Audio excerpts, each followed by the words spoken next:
젊으셨을 때 고려대학교 3, 4학년 재학 시절에 백봉 선생님 밑에서 2년간 열심히 공부를 하신 인연이 있으신 오래된 도반이십니다. 그리고 현재는 덕성여대 심리학과 교수로 계시고요. 그리고 한국심리학회장을 역임하시고 건강심리학회장도 역임하셨죠. 그리고 현재는 대한스트레스학회 이사장도 역임했습니다. 다 끝났습니다. 이거 연식이 꽤 되셨네. 그리고 저서로는 뭐 여러 권이 있지만 대표적인 몇 가지 저서로는 마음챙김 명상 멘토링, 20살의 명상책, 그 다음에 스트레스에 관한 책도 여러 권 지셨고요. 나로부터 자유로워지는 즐거움, 조금 더 행복해지기, 이런 책들을 많이 지셨는데요. 제가 이런 저술에 대해서는 한번 청년 글자 모임에다가 안내를 해놓겠습니다. 오늘 훌륭하신 연사님 모시고 이렇게 좋은 시간 갖게 돼서 반갑습니다.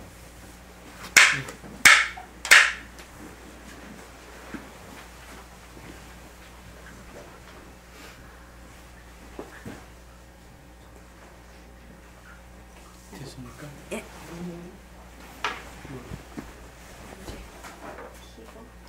네, 이건 됐습니다.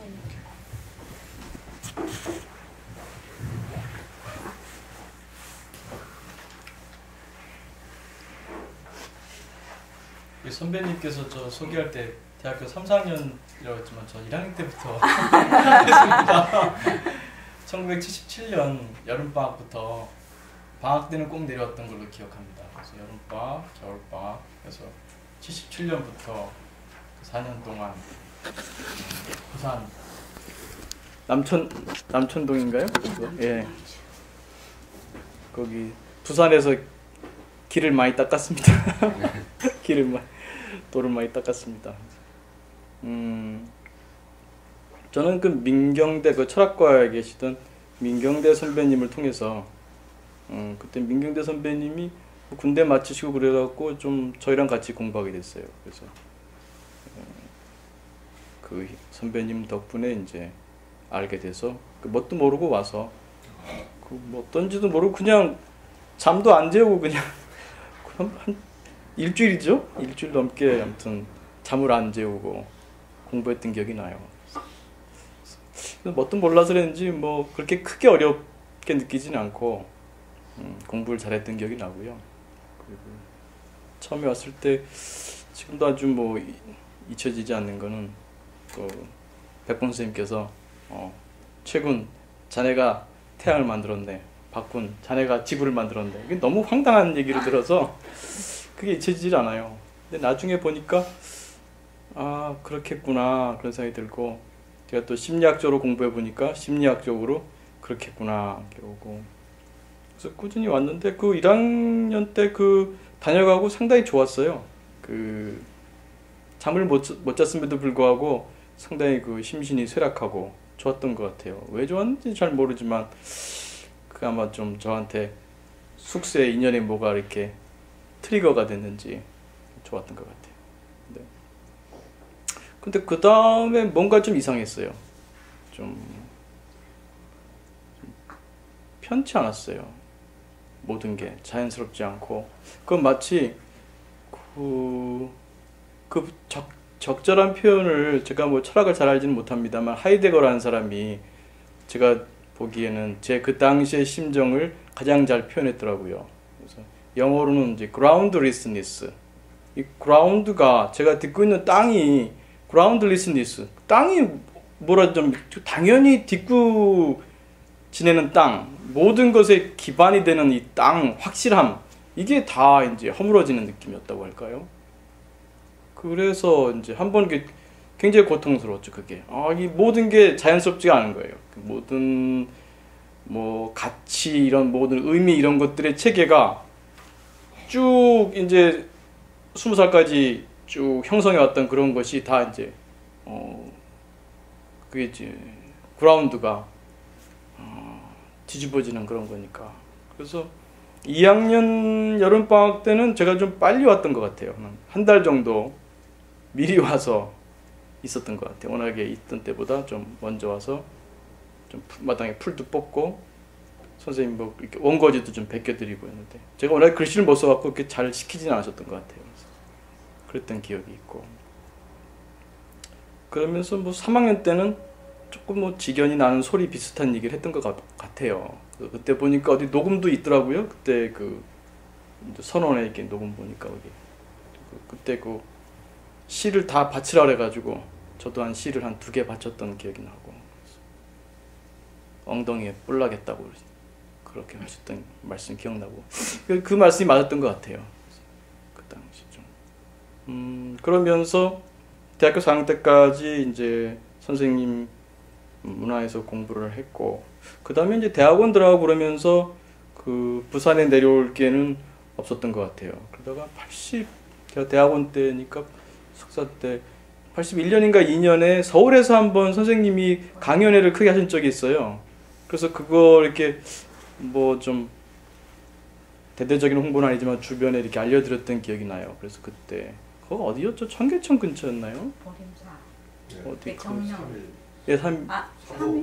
예, 거기 갔던 거. 그래서 이제 그 이후에는 이제 선생님을 이제 직접 뵙지는 못하게 됐어요. 그 다음에 이제 대학원 공부하고 뭐 쭉 하다 보니까 저는 워낙에 그 심리학의 파트로 보면 이제 실험 심리라고 하는 좀 순수 심리 분야예요. 그래서 이제 그 사람의 기억, 이해 뭐 이런 쪽을 연구하는 인지 심리학이라고도 하고요. 이런 그 기초 심리를 공부했었습니다. 그다음에 이제 학위를 마치고 하면서 그다음에 이제 저를 돌아보게 되면서 좀 더 그 제 공부의 방향이 좀 바뀌게 돼요. 그때 이제 그 다시 제 자신을 돌아보는 거, 심리학 공부를 한다고 해서 제 자신이 개인적으로 바뀌는 건 없는 것 같아요.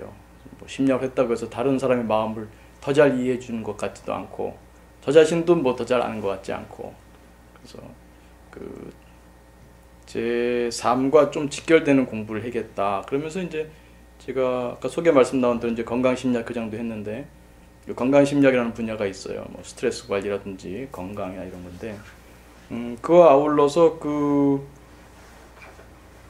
제가 그 전에 중학교 때부터 참선은 그때부터 좀 할 수 있는 그 기회가 있었어요. 그래서 쭉 했었는데 그래서 명상 쪽에 좀 공부를 해야겠다. 그래서 명상을 통해서 뭐 스트레스 관리를 하고 그러면 이제 심리학하고 연결되고 그걸 통해서 잘하면 다른 사람에게 도움이 될 수도 있겠고 또 최소한 저한테 더 많이 도움이 되겠다. 그래서 이제 그때 뭐 93년 4년 그러면서 그때 제가 논문의 방향을 좀 순수 기억이나 이런 쪽에서 좀 응용 쪽으로 바꾸게 돼요. 그래서 그때 쓴 논문이 인지과학과 명상, 그래서 이제 이런 인지심리, 인지과학 쪽하고 이제 명상 연계를 하면서 그다음에 또 그때 쓴 논문은 이제 그 4년초 수행과 그 구조주의 심리학을 비교하는 논문을 썼어요. 그 4년초 수행이라고 하면 요즘 윗바사나라고 할 수 있겠죠. 그래서 아마 우리나라에서는 아마 그 굉장히 초기에 쓴 논문에 속할 것 같아요. 그러면서 이제 제 수행하고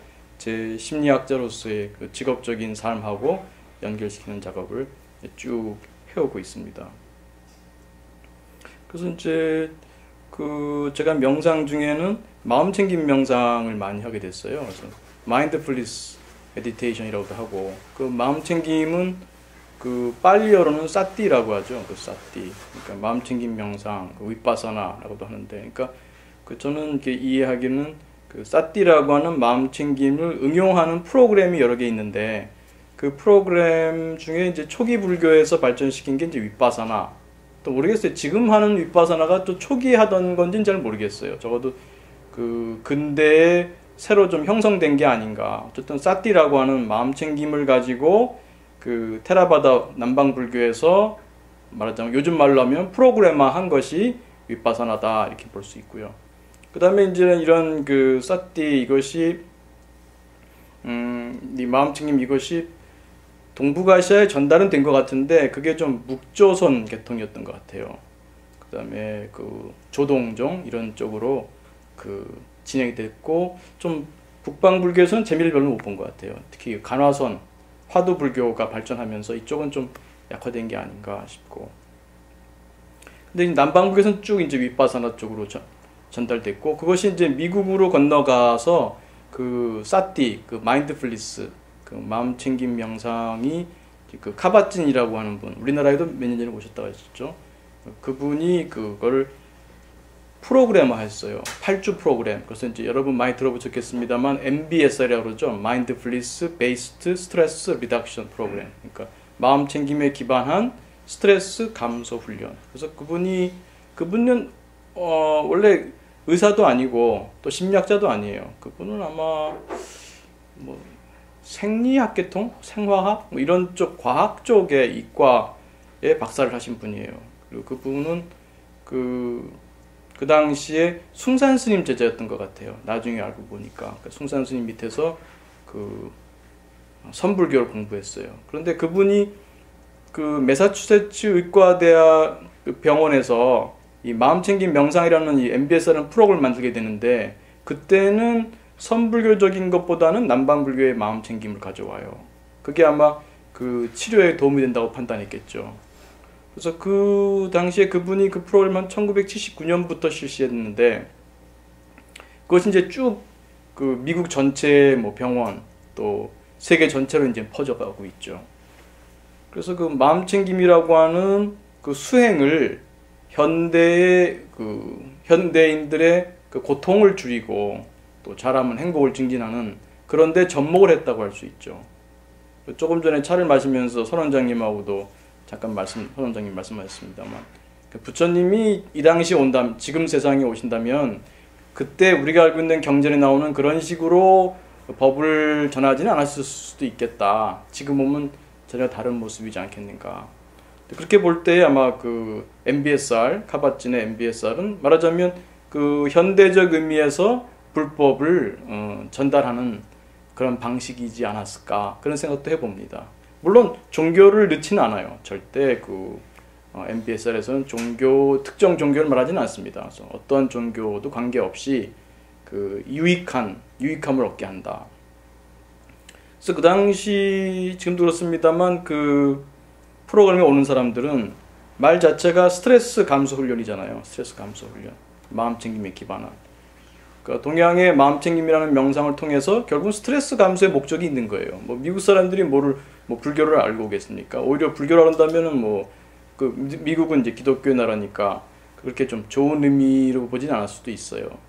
그러나 이제 대체로 보면 여러분 알다시피 그 미국의 동부나 서부 이런 대서양 태평양 연안에 있는 쪽은 상당히 개방적이에요. 그래서 지금도 뭐 불교가 또 성한 곳도 이런 이 동부 쪽과 이 서부 쪽 조금은 더 이제 인테리들이 많은 곳이라고 할 수 있죠. 중앙에 좀 이렇게 보수적인 세력과는 좀 달리.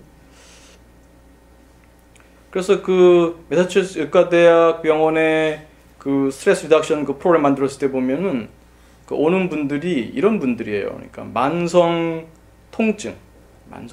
뭐 어떻게 할 수가 없어요. 뭐 의학적으로도 해줄 수 있는 방법이 없는 거예요. 뭐 이렇게 몰핀이나 이런 걸 통해서 진통을 할 수 있지만 그분의 일상생활에서 그 통증으로 인한 고통은 어떨 수가 없는 거죠. 그래서 그런 여러 가지 만성 통증 또 그 중에는 또 에이즈 환자도 있어요. 에이즈 환자라든지 또 여러 가지 암 환자라든지 그러니까 현대 의학에서 할 수 있는 걸 다 하지만 그분들이 갖고 있는 마음의 고통을 어떻게 할 수가 없는 거예요. 또 그분들이 갖고 있는 그런 호소는 의사들이 해줄 수 있는 거에 한계가 있는 거죠. 또 미국은 우리나라와 달리 우리나라는 의사가 환자를 다른 사람한테 리퍼하는 일이 별로 없어요. 요즘은 조금 늘 수 있고 협진도 생기고 있습니다만 우리나라는 환자가 한번 생기면 다른 데 잘 리퍼를 안 해요. 근데 이제 미국은 그게 좀 자유롭기도 하고 또 하나는 자기가 해줄 수 있는 게 별로 없으니까 또 어찌 보면 맨날 와서 이제 그 고통스럽다는 얘기만 하니까 의사도 아마 힘들었겠죠. 그랬을 때 이러한 그 스트레스 감소 훈련이 생기니까 거기 가봐라. 의사들이 권하는 거예요. 그래서 그 프로그램에 오게 돼요. 그 프로그램에 모인 사람들을 보면 온갖 인생의 고통받는 사람들이 다 모여 있는 거죠. 그래서 이제 이런저런 이유로 해서 고통받는 사람들, 그건 심장 질환자도 있고 온갖 현대인이 갖고 있는 질환, 또 그런 것들은 아시다시피 우리 건강심리학에서 이제 좀 이게 달라집니다만 그 건강심리학 이런 게 대두된 이유도 기존의 병원에서 치료할 수 있는 그런 병과 현대인들이 맞닥뜨리게 된 질병은 그 종류가 다른 거예요. 그 옛날에 예를 들면은 무슨 무슨 콜레라나 장티푸스다. 그럼 균을 잡으면 되는 거예요. 또 무슨 상처가 났다. 치료하면 되는 거죠. 그 째고 이렇게 해주면 되는 건데. 그야말로 환자는 수동적으로 가만히 있을수록 좋으니까. 딱 움직이지 않을수록 좋으니까. 지시하는 대로 따르면 되고. 근데 현대적인 질환은 사실은 치료라는 말이 맞지 않아요. 고혈압이나 또 당뇨나 또 암도 보면 언제든지 재발할 수 있고 이런 현대인이 갖고 있는 그 심혈관 질환이나 당뇨나 이런 암도 포함해서요. 이런 질환들을 보게 되면 치료라는 개념이 적절하지 않아요. 왜냐하면 그것이 생활 습관에서 오는 것들이기 때문에 우리들의 사고 방식, 행동 방식 이런 거에서 오고 물론 환경에서도 오고 합니다만 또 물론 유전적인 것도 있고요. 이런 것들이 전통적인 의학으로는 잘 잡히는 게 아니에요. 한 번에 무슨 수술로 당뇨가 끝나버린다거나 한 번에 이제 고혈압 수술로 잡히는 게 아니잖아요. 한 번에 약 먹고 끝나는 게 아니잖아요. 무슨 콜레라나 장티푸스 잡듯이 잡는 것도 아니고 이런 것들은 생활 속에서 꾸준히 자기가 생활에서 관리해야 하는 거지 치료라는 말 적합하지 않을 수 있어요. 그리고 이런 질환들이 대부분 그 심리적이고 생활 습관에서 오는 거기 때문에 그것들을 다루려면 환자 자신이 중요한 거예요. 환자 자신이 자기의 사고방식을 바꿔야 되고 생활 습관을 바꿔야 되고 그 스트레스를 관리해야 되고 이렇게 되니까 그 심리적인 부분이 상당히 중요해지는 거예요. 그러면서 이제 심리학에서도 이제 건강심리라는 분야가 좀 더 이렇게 활성화되게 되는 거죠. 의학 분야에서도 요즘 대체의학이라든지 이런 거 통합의학이라든지 이런 식으로 새롭게 또 발전하고 있죠. 그래서 다시 돌아와서 그래서 이 MBSR 프로그램이 되면서 그 모인 분들한테 굉장히 도움이 된 것 같아요. 일단 그분들의 그 심리적인 것이 고통이 경감이 되고요. 일단 그것만도 큰 거거든요. 근데 이런 심리적인 그 스트레스가 경감되니까 증상에도 많은 호전이 있는 거예요. 증상에도. 물론 그것이 암을 치료했다, 당뇨를 치료했다 이렇게 말할 수는 없을지 몰라도 그분들의 그 마음이 편해지니까 신체적인 그까지도 증상의 개선이 오는 거예요. 그래서 그런 요즘 보면은 그러한 그 치료에 대한 연구들이 많이 나옵니다. 저도 우리 덕숭여대 건강심리랩에서 여러 가지 또 논문도 나오고 있는데 여러 가지 그 질환에 심리적인 것이 도움이 된다는 것이 나오고 있습니다. 여담입니다만 제가 그 전에 그 TV에 그 생로병사라는 프로가 있어요. 지금도 있는 것 같은데 제가 몇 년 전에 출연한 적이 있습니다. 그때 제가 2000년도 초에 그 쓴 논문이 그 마음챙김 명상으로 그 IBS라고 그러죠. 그 Irritable Bowel Syndrome이라고 해서 과민성 장증후군 혹은 과민성 대장증후군이라고 하는데 그거를 좀 치료한 적이 있었어요. 그래서 그걸 논문을 썼는데 그걸 이제 작가가 보고서 이제 그 PD 연락해 와가지고 저희 대학에 와서 찍고 그 당시에 또 치료받았던 그 사람 찾아가지고 이제 그때 방영이 나간 적이 있습니다. 그런 것도 보면 예를 들면 이제 IBS 같으면 그거는 병의 정의 자체가 그 신체적인 질환은 없어야 돼요. 무슨 장에 염증이 있다나 그러면 그거는 IBS에 속하지 않습니다. 그 순수히 기능적인 문제예요. 기능적인 문제. 근데 분명히 증상은 있는 거죠. 근데 그 구조적으로 보게 되면 어떠한 그 무슨 염증도 없고 깨끗하니까 그런 경우에 이제 마음챙김 명상에 도움이 됐어요. 그래서 TV에 출연한 적도 있습니다.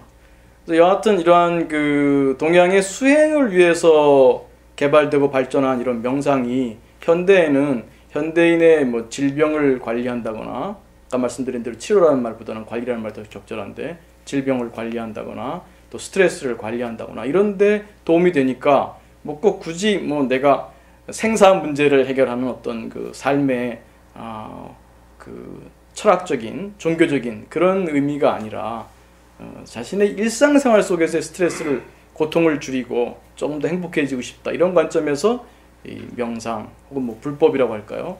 이런 쪽에 접근하게 됩니다. 그래서 그 중에는 이제 불교와 전혀 관계없을 수도 있습니다만 몇몇 분들은 그걸 통해서 불법을 접하게 되고 불교에 귀의하는 그런 경우도 있죠. 어쩌면 미국을 통해서 뭐 새로운 형태의 불교가 나올 수도 있어요. 마치 그 남방 불교에서 또 대승 불교 쪽으로 또 발전하는 것처럼 또 지금 현대에는 새로운 형태, 우리가 신앙하는 방법과는 다른 형태의 불교가 새롭게 나타날 수도 있겠죠. 그래서 그 마음챙김 명상을 통해서 그 많은 사람들이 일단 효과를 보게 돼요. 그 효과를 보니까 어쨌든 미국이란 나라가 그렇고 또 현대인들이 그렇다 알다시피 그것이 실제로 효과적이냐, 기능하느냐, 그러면은 받아들인다는 거죠. 그래서 이제 그 미국 전체에 퍼지게 되고 전 세계적으로 퍼지게 되고, 그리고 더 나가서 저도 아까 말씀드린 대로 이제 건강심리 분야에서 과민성 장응 증후군 같은 것을 마음챙김 명상을 통해서 치료를 하고 이런 것을 논문으로 발표하고 그러잖아요. 그러니까 심리학에도 이제 이러한 그 마음챙김 명상 같은 것이 들어오게 됩니다. 그래서 뭐 수행으로 있던 것에서 이제는 그 생활 속에 심리학으로 들어오게 됩니다. 그래서 이 MBSR이 또 그 자체만으로도 많이 쓰이게 되고요. 그리고 더 나가서 우리 기존에 있던 심리학의 여러 가지 심리치료법하고 통합되기 시작해요. 말씀드린 대로 윗바사나가 마음챙김이라고 사띠라고 하는 것을 가지고 만든 남방불교에서 만든 프로그램이라고 한다면, 그 MBSR은 카바진 박사가 사띠를 가지고 만든 현대적 프로그램이에요. 그러니까 얼마든지 새로운 프로그램을 만들 수가 있는 거죠. 근데 좀 아쉬운 거는 우리나라 자꾸 이제 이 아이도 사대주의가 있는지 외국 거를 좀 갖다가 쓰려고만 해요. 우리 나름대로 만들 수 있는데. 그래서 그 MBSR이 있고, 심리학에서는 또 어떤 게 있냐면은 그 여러 가지 치료법이 있는데, 뭐 여러분 알다시피 프로이드의 그런 치료법 같은 거는 사실 심리학자들은 그렇게 좋아하지는 않아요. 지금도 따르는 사람들이 있고 문학에서는 많이 높이 볼 수 있는지 모르겠지만 과학적 입장에서 심리학은 그렇게 높이 평가되지 않습니다. 실제로 있어서. 그거보다는 여러 치료법 중에서도 가장 그 요즘 말하자면 에버던스 베이스드 된 그런 치료법, 연구가 많이 되고 실제 과학적으로 증명이 된 그런 것들은 그 인지치료 혹은 인지행동치료입니다. 그래서 이런 인지행동치료, 그 이 분야에서 그 마음챙김이 수용이 됩니다. 그래서 그 MBCT가 나와요. Mindfulness Based Stress Reduction이 MBSR로 한다면 이거는 Mindfulness Based Cognitive Therapy, 마음챙김에 기반한 인지치료. 그러니까 인지치료에 마음챙김 요소가 들어오게 돼요. 또 더 나가서 뭐 DBT, Dialectic Behavioral Therapy, 변증법적 행동치료, 이것도 보면은 기존의 인지심리학적인 요소에다가 마음챙김 요소를 도입하게 됩니다. 또 요즘 또 가장 그 크게 그 각광을 받고 있는 또 치료법이 뭐냐면은 역시 이제 CBT, 인지행동치료에서 나왔다고 할 수 있지만 철학적으로는 상당히 대비되는 그런 건데, ACT라는 프로그램이 있어요. ACT는 Acceptance and Commitment Therapy, 그러니까 수용, 뭐 참여 치료, 혹은 수용 전념 치료라고 할 수 있죠. 그래서 Acceptance. 근데 이 ACT에 그 마인드풀니스가 굉장히 강력하게 들어가게 됩니다. 그 짧게 말씀드리면 CBT에서는, 그러니까 인지행동 치료에서는 이런 거죠. 사람의 고통의 원인이 뭐냐? 생각이다. 네 생각이 왜곡되어 있기 때문에 고통을 받는 거다. 뭐 예를 들면요, 지나가다가 내가 아는 사람 인사를 했는데 그 사람이 인사를 안 받고 지나가요. 그러면 건강한 사람은 뭐 그런가 보다 하고 뭐 기분이 좋진 않겠지만 지나가는데, 좀 건강이 좋지 않은 사람은, 심리적으로 불건강한 사람은 하루 종일 그 생각을 해요. 왜 인사를 안 받았지? 나를 무시하나? 저런 못된 놈 같으니라고 나한테 인사도 안 해? 한다든지 뭐 계속 생각을 해요. 그 생각을. 그러면서 이제 그거를 아주 좀 못된 놈이다, 이게 저 놈 자체에다가 상대방에다가 이제 우리 심리학 용어로 귀인이라 그래요. 귀인을 시키게 되면 분노가 생기죠. 나쁜 놈 같으니라고 화가 납니다. 또 그 귀인을 자기한테 돌리게 되면 내가 얼마나 모자라면 저 친구한테 인사도 안 할까? 참 나 한심한 사람인가 보다. 내가 여러 문제가 많은가 보다. 직장에서 상사 인사 안 받으면 내가 다음에 감원 대상 되는 거 아니야? 막 전전긍긍합니다. 그 이제 귀인을 나에게 돌리게 되면 우울해져요. 우울이 심해지면 자살로 가는 건데, 그래서 우울로 갈 수도 있고, 분노로 갈 수도 있고, 화병으로 갈 수도 있고, 이 모두가 뭐냐면 생각에서 오는 거잖아요. 생각. 사건은 단순히 내가 인사했고 그 사람이 인사를 안 받은 사건일 뿐이에요. 근데 거기에다 여러 가지 생각을 붙이잖아요. 그 생각을 바꿔야 된다. 그래서 뭐 간단하게 말씀드리면 예를 들면 그런 거죠. 그래서 그 인쟁동치료에서는 생각, 인지, 생각을 바꿔준다. 그러면 이 새로 나타난 이런 MBCT, ACT, DBT 이런 데서는 뭐 생각 바꾸는 건 옳다. 그렇지만 그 근본적으로 다르게 봐요. 특히 ACT라고 하는 입장은 Acceptance Commitment Therapy라고 하는 그 수용 전념 치료에서는 철학 자체를 좀 달리 봐요. 생각을 바꾸려고 안 해요. 생각을 바꾸려고. 다만 생각을 떨어뜨려 봐요. 생각을. 이게 이제 마음챙김 요소가 들어가게 되죠. 그리고 기본적으로 제가 볼 때는 불교하고 굉장히 철학적으로 많이 통한다. 이 세상은 고통스럽다는 거예요. 이 고통이 없는 게 정상이 아니고 고통이 있는 게 정상이라고 보는 거예요. 고통이 없는 게 정상이기 때문에 고통을 해결하려고 하고 그 고통의 원인이 되는 그 왜곡된 인지를 교정하려고 하는 그런 걸 하는 게 아니라 고통이 정상이다. 이 삶에서. 근데 좀 아이러니하게도 말이죠. 고통이 없고 행복한 게 정상이라고 보게 되면 고통이 굉장히 고통스러워요. 그런데 아, 삶이 원래 고통스러운 거야 라고 이렇게 받아들이게 되면 고통이 절반은 디스카운트 되는 것 같아요. 그렇지 않습니까? 네. 고맙습니다. 그러니까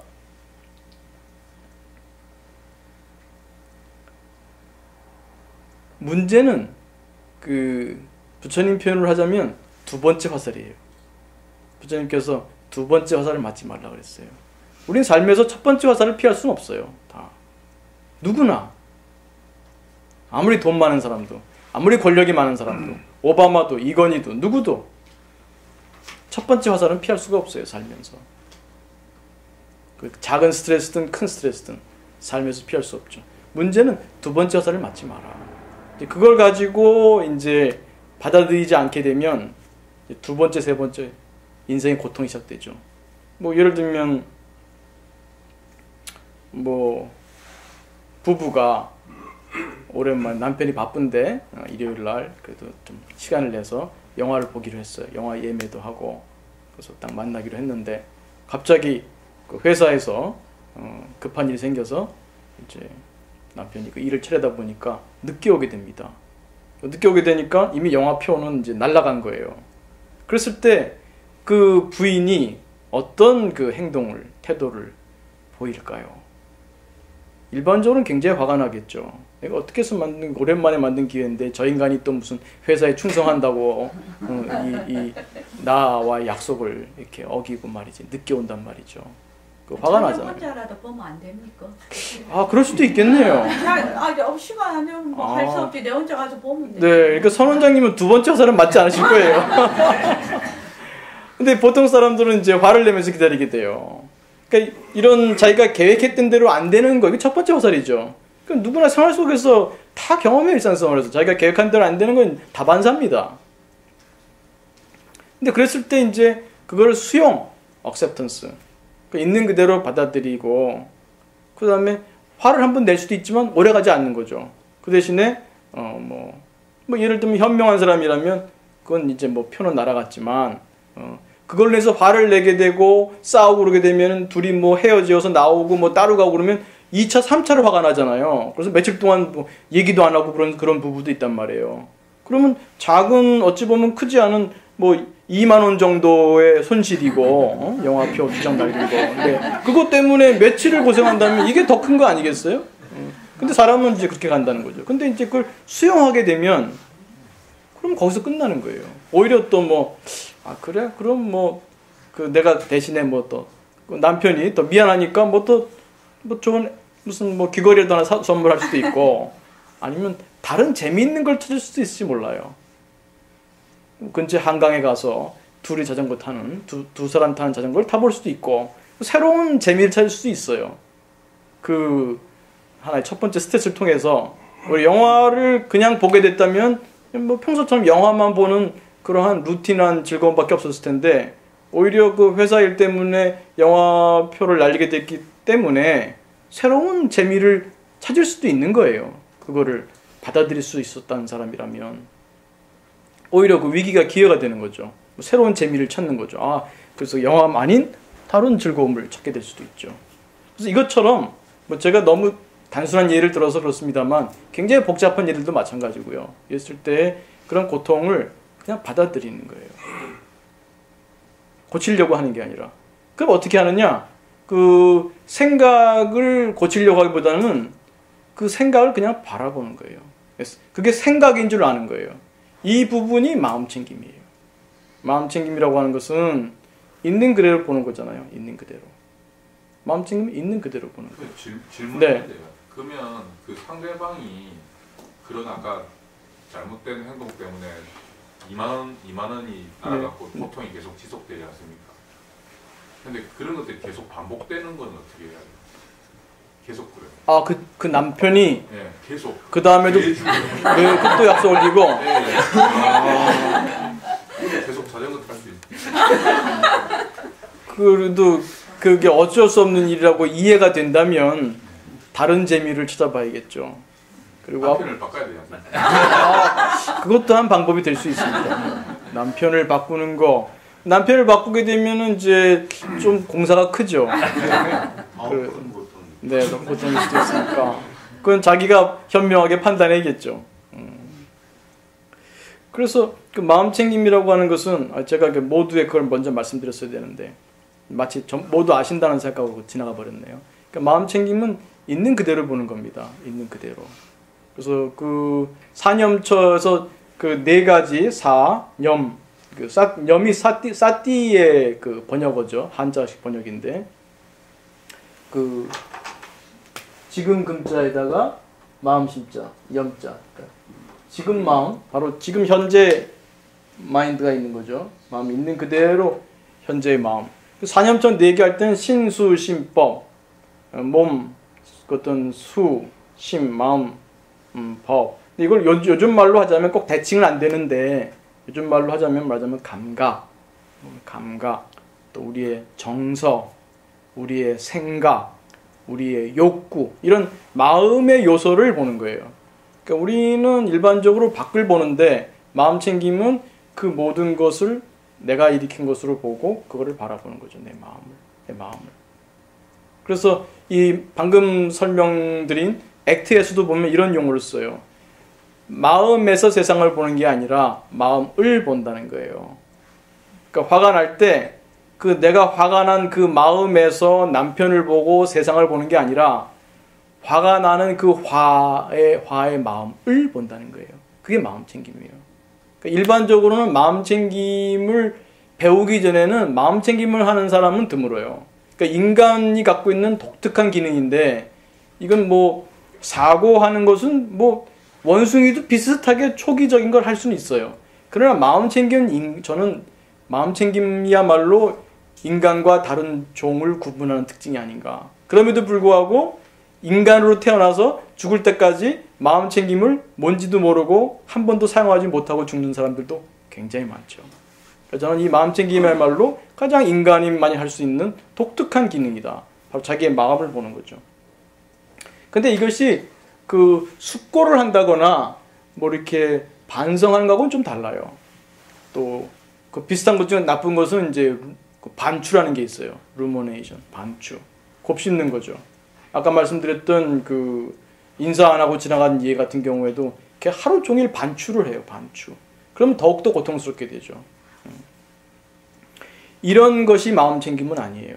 마음챙김은 순수해야 돼요. 순수하다는 말은 이 반추라든지 이런 경우에는 그 내 욕구가 계속 작동하는 거예요. 내 욕구를 가지고 보는 거예요. 이랬어야 되고 저랬어야 되고 내가 바라는 게 있어요. 내가 바라는 게 있고 그걸 가지고 보는 거예요. 그러니까 그런 경우에는 이 안을 본다는 것이 건강하지 않아요. 그래서 그 어찌 보면 오히려 건강한 사람은 안을 잘 안 봐요. 그냥 밖으로 활동하지 밖에 관심이 있지 내면에 관심 있는 사람들은 일반적으로 건강하지 않을 확률이 높아요. 그 심리학을 처음 하는 사람들 중에는 불건강할 확률도 꽤 높아요. 자기를 본다는 것은.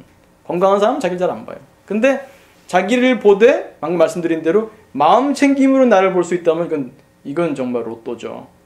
그러니까 오히려 그 나를 보는 사람들이 있다면 그거를 오히려 조금만 쉬프트 해버리면 그거를 욕구를 내려놓고 생각을 내려놓고 있는 그대로 보는 걸 하게 되면 이거는 인간이 갖고 있는 가장 고귀한 그 기능을 훈련할 수 있는, 연습할 수 있는 그런 좋은 기회가 될 수도 있죠. 그래서 자기 마음을 들여다보는 겁니다. 마음. 화가 났을 때는 화를 보고, 불안할 때는 불안을 보고, 짜증이 날 때는 짜증을 보는 거예요.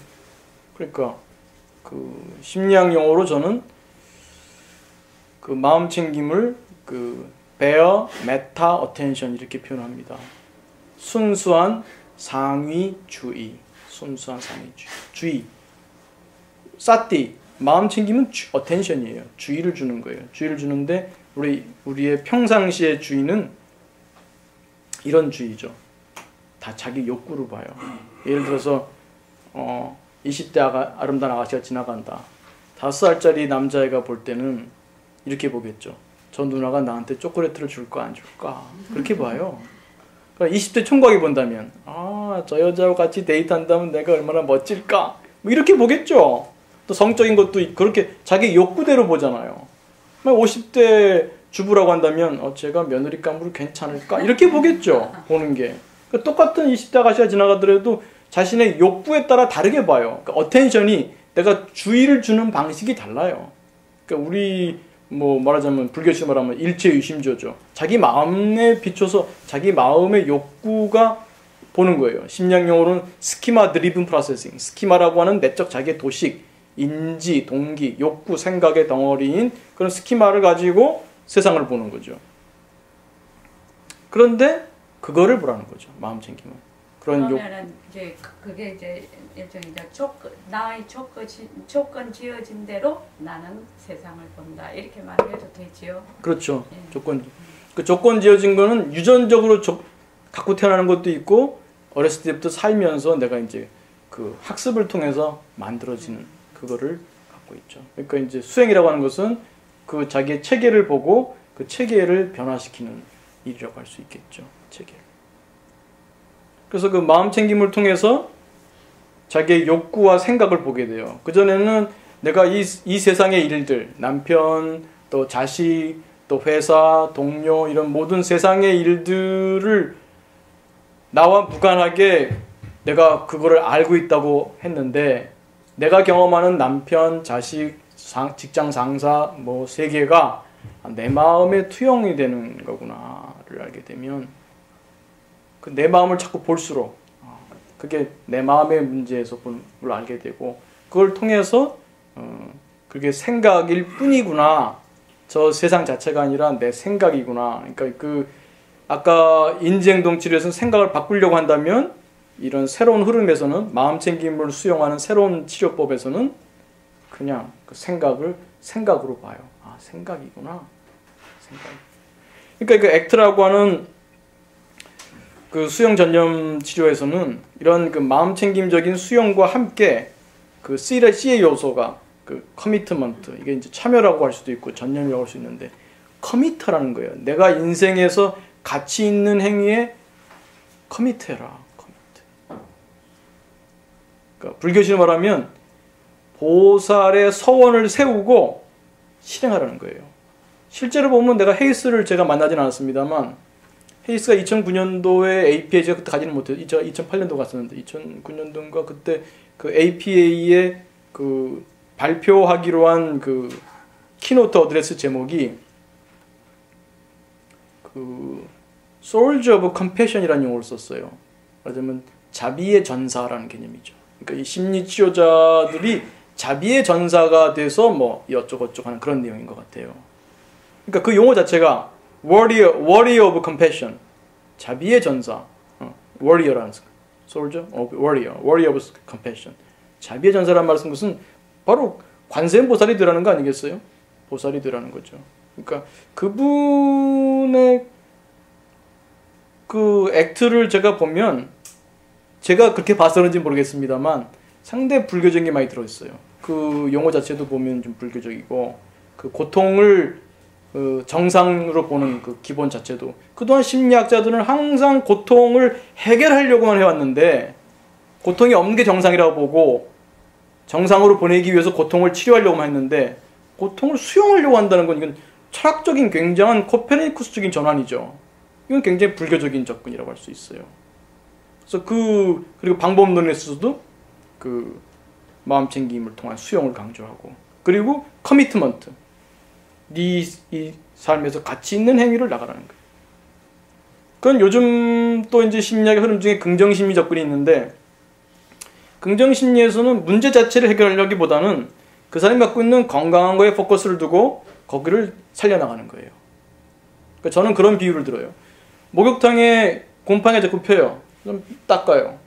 또 핍니다. 또 닦아요. 또 핍니다. 또 닦아요. 어쨌든 문제 해결이 되니까. 그런데 보니까 이쪽 창이 남쪽이에요. 이 곰팡이 피는 것도 관계없는 부분이에요. 곰팡이 피는 것은 이쪽이에요. 이쪽 남쪽에 창을 내버리는 거예요. 햇볕이 들어옵니다. 곰팡이 더 이상 안 생겨요. 닦을 필요 없어요. 비유하자면 그런 거예요. 그러니까 이 긍정심리는 동양적인 그 치료의 철학과 맥이 같아요. 원기가 살아있는 곳에 사기는 살 수가 없어요. 그러니까 대증적인 치료가 아니라 그 사람의 근본적인 원기를 북돋는 작업이죠. 그러니까 그 문제를 해결하기보다는 그 사람의 여전히 남아있는 건강한 부분을 발견하고 발굴하고 북돋아주고 그걸 실현하게 되면 사라지는 거예요. 예를 들자면 이런 거예요. 어떤 여성이 오랜 기간 우울증을 앓고 있었어요. 밖에 잘 나가지도 않고 요즘 현대인들 우울증 굉장히 많아요. 근데 이런 일이 생겼어요. 그 우울증 걸린 여자의 가까운 여자친구가 있었는데 그 여자친구의 오빠가 교통사고로 죽었어요. 그래서 이 가까운 친구를 돕기 위해서 자기 친한 친구의 오빠가 죽었으니 이 여자친구가 얼마나 고통스러웠겠어요. 그래서 가서 여자친구를 위로해주고 잠도 같이 자주고 장례도 다 도와주고 뭐 이렇게 맨날 며칠 이렇게 지낸 거예요. 그리고 문득 돌아보니까 우울증이 없어졌어. 우울증을 갖고 뭐 네가 어렸을 때 뭐 부모랑 이랬기 때문에 뭐 이러고 저러고 뭐 안 따져. 뭐 이러고 저러고 네 생각이 이러이러한 생각이기 때문에 우울이 오는 거야 이거 안 고쳐. 그냥 그 사람은 뭐 불교식 말하면 보살행을 한 거야 그냥 자기 친한 친구를 위해서 자연스럽게 자비심이 우러나고 친구를 위로하고 함께 자주고 그 장례를 같이 해결해주고 그러고 보니 우울증이 없는 거예요. 말하자면 그런 거죠. 한편으로는 acceptance, 한편으로는 commitment. 그러니까 불교식으로 말하면 이 삶은 고통이다 라고 전제를 하고 그러면서 보살의 서원을 세우고 그 서원의 실천으로 나가는 거죠. 커미트먼트. 자기 삶에 가치 있는 삶을 위해서 한 걸음 한 걸음 나가는 거예요. 내 문제가 뭐지 뭐 이걸 따지는 게 아니라 그냥 건강한 것을 이뤄내기 위해서 앞으로 나가는 거예요. 보살의 서원을 세우고 앞으로 나가는 거죠. 그래서 이런 식으로 그 불교의 그 마음 챙김 명상이 현대 치료의 아주 중요한 흐름으로 이미 들어왔다. 이런 그 명상법이 이제 앞으로 현대인들에게 더 보급될 거고 그게 어떤 의미에서는 새로운 불법의 선양이라고 할 수도 있겠죠. 여기서 이제 백봉 선생님의 가르침하고 이제 관련을 시켜보자면 백봉 선생님의 허공 그게 제가 이해하는 마음챙김하고 연결되는 것 같아요. 근데 지금 다루는 마음챙김은 저는 마음챙김도 여러 가지가 있고 크게 한 두 가지로 볼 수 있지 않나 보는데 지금 서구에서 도입해서 지금 하는 마음챙김 많은 부분은 마음챙김 1이라고 할 수 있죠. 마음챙김 뭐 그렇다면 2, 2도 있다고 할 수 있는데 그러니까 우리 동양적인 용어로 사용하자면 지금 하고 있는 마음챙김은 반조에 해당하는 것 같아요. 반조. 아까 말씀드린 대로 마음에서 세상을 보다가 저 나쁜 놈이 있어. 이렇게 뭐 이럴 수가 있어. 저럴 수가 있어. 근데 그렇게 보는 나를 보잖아요. 반조. 요 수준의 마음 챙김. 나를 보는 반조. 그럼 마음 챙김 2. 이건 회광반조 같아요. 바라보는 자리. 바라보잖아요. 나를 반조하잖아요. 반조하는 자리. 반조하는 자리를 느끼는다고 할까요? 그건 굉장히 어렵고 지속하기도 그런데, 그러나 제가 이해하는 거로는 백범 선생님이 틀릴 수도 있습니다. 제가 이해하는 백범 선생님하고 연관을 제가 자꾸 지어보면 이 마음챙김 2가 백범 선생님의 가르침하고 관련되는 것 같다. 그 허공 자리를, 그게 바로 네 자리다. 그래서 심리학 용어로 하자면 우리는 항상 그 물결에다가 동의시를 해왔어요. 화가 날 때는 화가 나야, 불안할 때는 불안한 게 나야. 그걸 나라고 생각하는 거죠. 근데 딱 떨어져 보니까 그건 생각일 뿐이고 감정일 뿐이야. 내가 아니라. 그럼 나는 누구지? 바라보는 알아차림 자리, 허공 자리, 허공의 기미, 알아차림의 허공. 그냥 빈 허공이 아니라 알아차림으로 충만된 허공. 그 전체잖아요.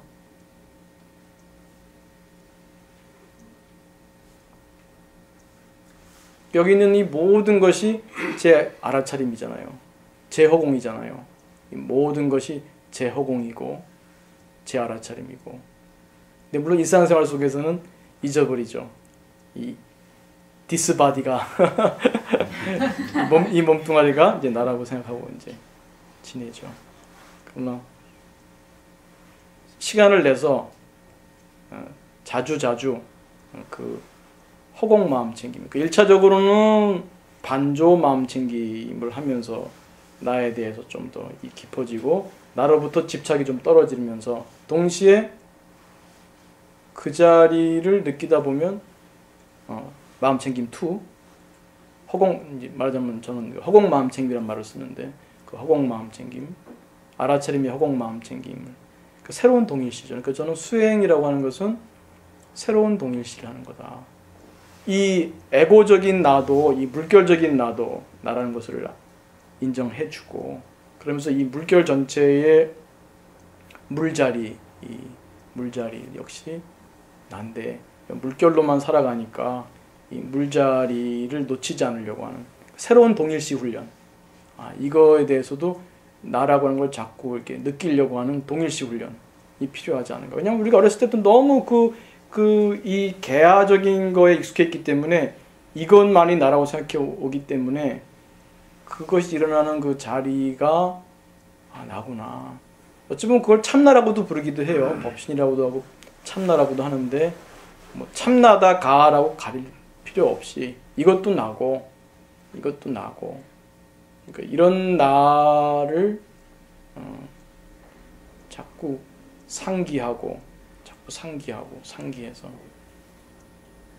이제 그럴 때 이제 마음챙김 1도 도움이 되죠. 특히 마음챙김 1 중에 감각을 느끼는, 살면서 생각을 안 쓸 수 없으니까 생각을 바라보는 마음챙김도 있습니다만, 그 사념처할 때 4가지 중에 이 감각 마음챙김을 하면 이 허공 마음챙김하고도 연결이 좀 잘 되는 것 같아요.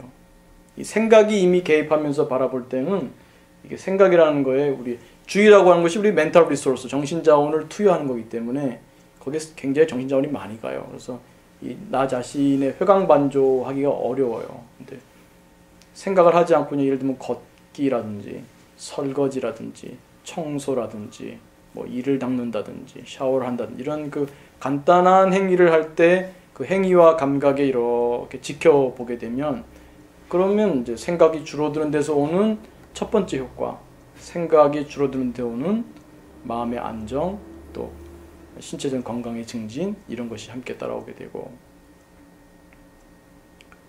그러면서 좀 그 자리를 느끼기가 좀 더 쉬운 것 같아요. 특히 뭐 우린 걷는 건 누구나 하니까 걸으면서 걷는 감각에 주의를 하면서 그 느끼는 자리를 이렇게 노력해 보는 거죠. 회광반조로. 아, 다 나구나. 약간은 모르겠어요. 그것도 인지적 작업이 좀 들어가는 건가? 안 순수한 건가? 글쎄요.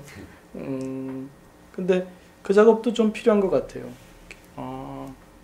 어차피 우리가 생각 속에서 이 세계를 어쩌면 보고 있기 때문에 땅에서 넘어진 자 땅 짚고 일어난다고 또 생각으로 또 이렇게 도와주는 거죠. 그러니까 백범 선생님도 말씀으로 많이 이렇게 깨우치셨잖아요.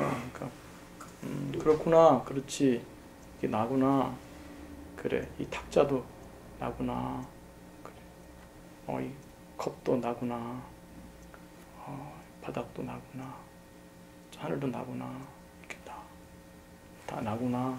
이거를 좀 연습하는 게 도움이 되는 것 같아요. 그렇잖아요? 나잖아요? 이거 다 나잖아요?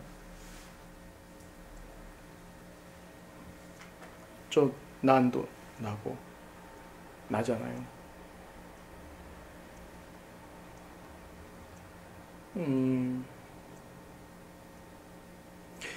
그 일전에 그 영화에 매트릭스 영화 있었죠. 보셨나요? 예, 그게 아주 그 불교의 그 유식 철학이라고 할까요? 유식 불교를 아주 잘 표현한 것 같아요. 그러니까 인터스텔라보다도 저는 그 매트릭스, 네, 그 전에 했던 매트릭스가 그거를 잘 표현해 준 것 같아요. 그러니까 제가 사는 이 세계는 제 세계잖아요. 제 마음대로는 안 되지만 제 세계잖아요. 마치 꼭 일치하진 않지만 이제 우리가 애널러지를 통해서 많이 이해하니까 유출 비유를 통해서 보면 우리가 뭐 어떤 분은 꿈을 또 마음대로 하는 분들도 있지만 꿈속에서 다 나잖아요. 꿈속에서 그 남편도 나오고 아내도 나오고 뭐 자식도 나오고 뭐 직장 동료도 나오고 뭐 그 사람들이 뭐 내 꿈속으로 들어왔겠어요? 다 나잖아요. 어서 와. 자, 내 공간, 내 마음 그게 어디 있다고 말할 수도 없지만 다 나잖아요. 꿈속의 모든 산하대지, 꿈속의 모든 사물, 꿈속의 모든 사람들, 꿈속의 모든 경험이 다 나잖아요. 그러니까 우리가 경험하는 이 모든 것도 다 나잖아요. 아까 우리가 읽은 예불송 보면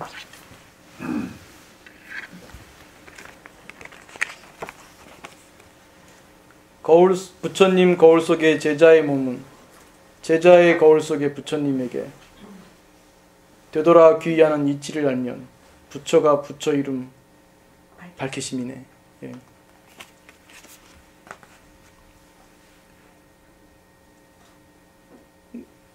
이렇게 비유할 수도 있어요. 그러니까 지금 여러 선생님들이 그러니까 심리학적으로 얘기하면 신경심리적으로 보자면 제 눈을 통해 들어오죠. 그럼 그게 어디로 가요? 좀 길게 해도 돼요? 제 후두 옆으로 갑니다. 물론 중간에 이제 시상이라는 데를 떼서 연결을 한번 이제 말을 한번 갈아타면서 뒤로 갑니다. 전기화학적인 거예요. 제가 여러분을 보고 있을까요? 제 뇌를 보고 있을까요? 저는 여러분이 제 밖에 있나요? 제 안에 있나요? 제가 여러분 밖에 있습니까? 여러분 안에 있습니까? 제가 여러분 밖에 있어요? 안에 있어요? 바뀌기도 하죠. 사실 안팎이 없죠. 밖에 있어야 안이 있고 안이 있어야 밖에 있잖아요. 안팎이 없잖아요. 근데 그 비슷하게 좀 우리의 생각을 깨주는 측면까지는 갈 수 있어요. 근데 이제 말은 따지고 보면 옳지 않은데 우리가 갖고 있는 생각을 깨주는 것까지는 도움이 되니까 아니잖아요. 여러분은 제 안에 있고 저는 여러분 안에 있어요. 사실은. 근데 그건 마치 백본 선생님이 그때 그런 말씀하신 적이 있어요. 사법 때. 이쪽 형광등 불빛과 저쪽 형광등 불빛이 서로 간섭하지 않는다. 그러니까 여러분이나 저나 서로 간섭하지 않게 같이 살아요.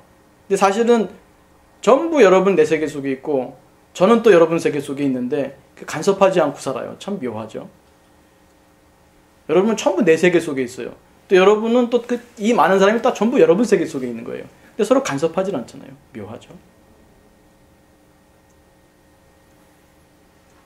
그 소리를 듣는다 다 김군 자네가 태양 만들었네. 박군 자네가 지구 만들었네. 우리가 만들었죠. 우리가 만들었죠. 이 세상은. 몰라요. 이 세상이 있는지 없는지도 사실은. 사실은 몰라요. 깨나보면 꿈일지도 모르죠. 근데 꿈이든 아니든 뭐 중요한 거는 어쨌든 지금 우리에게 분명히 생생하게 경험되고 그러니까 꿈도 아니고 현실도 아니죠. 그러니까 꿈이라고 할 필요도 없어요. 현실이에요. 그러나 꿈이기도 해요. 그러니까 그렇게 보면은 꿈이다 현실이다는 말 자체가 사실은 그러니까 둘이 아니니까 뭐 꿈이 있어야 현실이 있고 현실이 있어야 꿈이 있는데 현실과 꿈이 둘이 아니게 되니까 현실이면서 꿈이고 꿈이면서 현실이잖아요. 마치 빛이 파장이면서 파동인 것처럼 파동이면서 입자인 것처럼 그렇잖아요. 지금도 우리는 개념적으로는 몰라요. 근데 아무리 실험을 해봐도 너 입자지 하면 입자라고 나와요. 너 파동이지 하면 파동으로 나와요. 빛이. 그러니까 우리의 한계예요. 우리의 한계에서는 빛이 배중률 관계이기 때문에 빛이 파동이면 입자일 수 없고 입자면 파동일 수 없는데 둘 다예요. 우리 인식의 한계예요. 우리 인식의 한계. 우리의 이런 구조 때문에 이렇게 색깔이 보이고 이런 형태가 보이죠. 뭐 다르게 보면은 전혀 다른 차원이잖아요. 이게 지금 여기에 이런 딱딱한 게 있나요? 있기도 하죠. 저한테는 딱딱한 거예요. 저한테는 딱딱합니다. 아주 미세한 생명이 있다면 이건 딱딱한 세계가 아닐 거예요. 막 뚫려 있는 세계겠죠. 엄청나게 뚫려 있는 세계일 거예요. 우리한테는 그렇잖아요. 그러니까 불교실 말하면은 여러분이나 저나 동업을 갖고 있기 때문에 비슷하게 봐요. 그러니까 감각지각 단계에서는 동업이라고 할 수 있고요. 인지 단계에서는 별업이 작용하는 것 같아요. 인지 단계에서는 별업이 작용해서 똑같은 영화를 보고도 재밌다고도 판단하고 어떤 사람은 재미없다고 판단하는 거는 그 별업이 다르니까. 근데 공업이 같기 때문에 빨강은 빨강으로 보고 파랑은 파랑으로 보고 그렇게 보죠. 실제는 여기 뭐 이게 초록이라고 우리 말하잖아요. 이 색깔이 여기 이건 심리학적으로 분명한 거예요. 여기 초록은 여기에 없어요. 우리 마음에 있는 거지. 우리 마음이 없으면 여기 초록 없습니다. 초록은 우리 마음에 있는 거예요. 더 나가면 이 물질도 제 마음에 있는 거죠. 이 물질도 제 마음에 있는 거죠.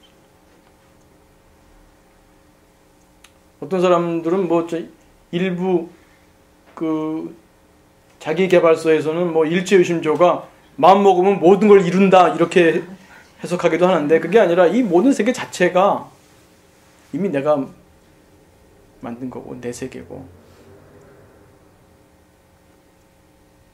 근데 내 맘대로 안 되죠.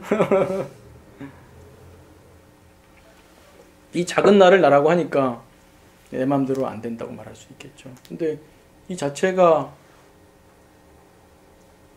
나잖아요. 좀 어떻게 만들었을까요? 어떻게 이렇게 색을 만들어 볼까요? 제 의식으로는 전혀 이걸 할 수가 없어요. 제 의식으로는.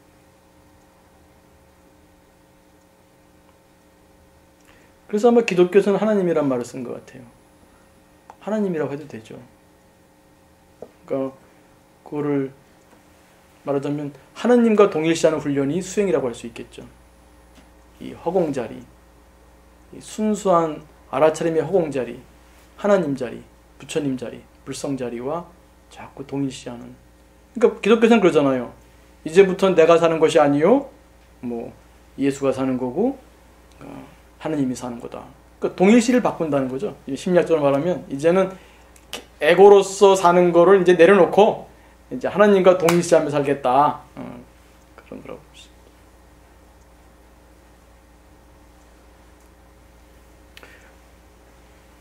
말이 너무 이렇게 벌어질 것 같아서요.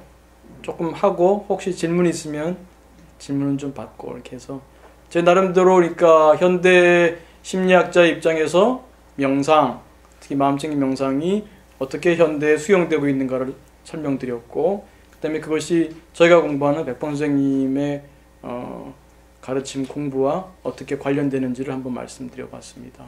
그래서 그 혹시 또 질문 있으시면 해주셔서 저를 또 깨우쳐 주시면 감사하겠습니다. 고맙습니다.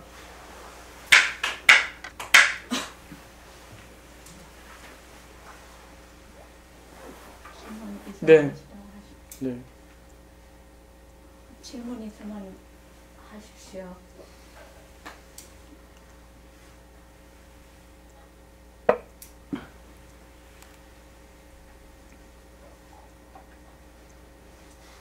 그 질문 하나 올리겠습니다. 네. 선생님께서 이제 우리 불교에 대의해서 설명을 같이 해주셨는데 실제 심리학에서 방금 말씀한 불교된 요소, 허공이라는 개념 이건 다 가르치고 있습니다. 아닙니다.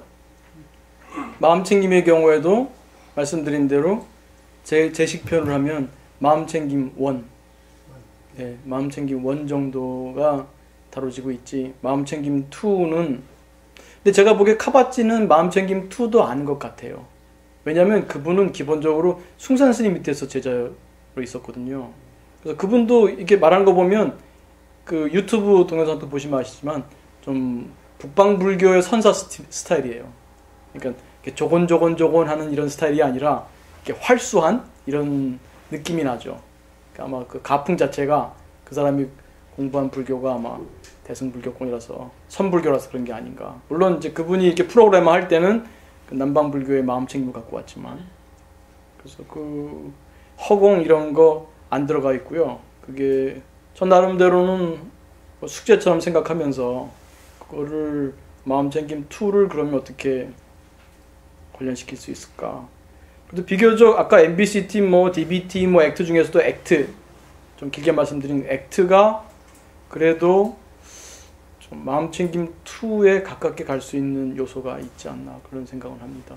이 부분은 앞으로 좀 더 좀 우리나라에서 개발을 해야 할 부분이 아닌가. 항상 역수입만 하고 있는 상황인데 좀 우리나라에서도 이런 프로그램을 만들어서 좀 다른 나라에도 좀 보낼 수 있지 않을까 그런 뭐 소망을 갖고는 있습니다.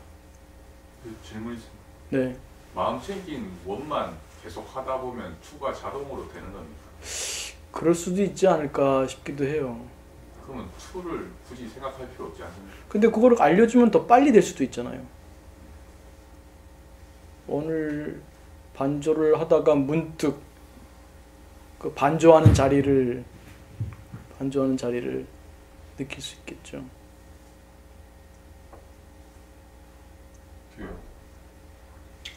네. 네. 질문일 수도 있고 의견일 수도 있는데요. 이제 그 반조, 회광 반조에서 하는 그 반조하는 자리를 이제 계속 의식하는 거하고 의식을 통해서 이게 지식적으로 이게 알아지게 되면 이렇게 그것이 장애가 될 수도 있을 거라는 생각도 드는데. 조금만 더 설명해 주시면 어떤 장애? 그 허공으로서의 마음 챙김을 할 때 이제 주변에 있는 모든 것들이 결국 나로구나 라는 것이 우리가 지식적으로 논리적으로 알 수가 있어요. 지금 이제 교수님께서 해주신 말씀도 저희가 그 논리를 충분히 다 받아들이고 해서 다 공감이 가는데 네. 이제 그게 지식으로서 나라는 것이 어떤 형상을 뭔가 아무튼 지식적으로 감지가 됐다는 것은 이 어떤 결국은 틀이 있는 거거든요. 그래서 그걸 이렇게 지식적으로 추구해서 계속 알아가는 것이 장애가 될 수도 있다. 그러니까 그 지식에 머무르는 네. 그런 어떤 그걸 모르는 사람보다는 훨씬 나았겠지만 그래도 결국 거기에서 머물러 버릴 수 있는 네. 그런 뭐 제한성이랄까 네. 뭐 그런 가능성이 네, 네. 있지도 않겠네요. 네, 좀 어렴풋하게 제가 감을 잡는데 혹시 예를 들어서 한 가지만 그 장애가 될 수 있다고 하실 때에 그 장애 예를 한 가지만 들어주시면. 장애라는 게 결국 저희들이 이제 여기서 수행을 한다는 것이 결국은 그 자리를 지식으로 아는 게 아니고 결국은 그 자리로 그 이제 뭐 존재 그 자체가 이제 내 스스로가 되어야 되는 이제 그런 제 나름대로 그렇게 생각을 합니다. 네. 근데 그거는 말 그대로 그 존재가 돼봐야 이제 알 수 있는 건데 그 존재가 어떨 것이라는 것을 우리가 지식적으로 이제 계속 상상을 할 수 있다는 거죠. 예를 들어서 꿈속에서 내가 모든 걸 다 꺼내놓고 했지만 일어나서 보면은 그 꿈이라는 걸 아는 순간 아 모든 것이 나로구나 라고 지식적으로는 알 수 있는데 그 지식적으로 안다는 것 자체가 그 존재 자체로 들어가는 것에 어떤 장애물이 될 수도 있다. 네. 어떤 그런 생각이 들어서. 네.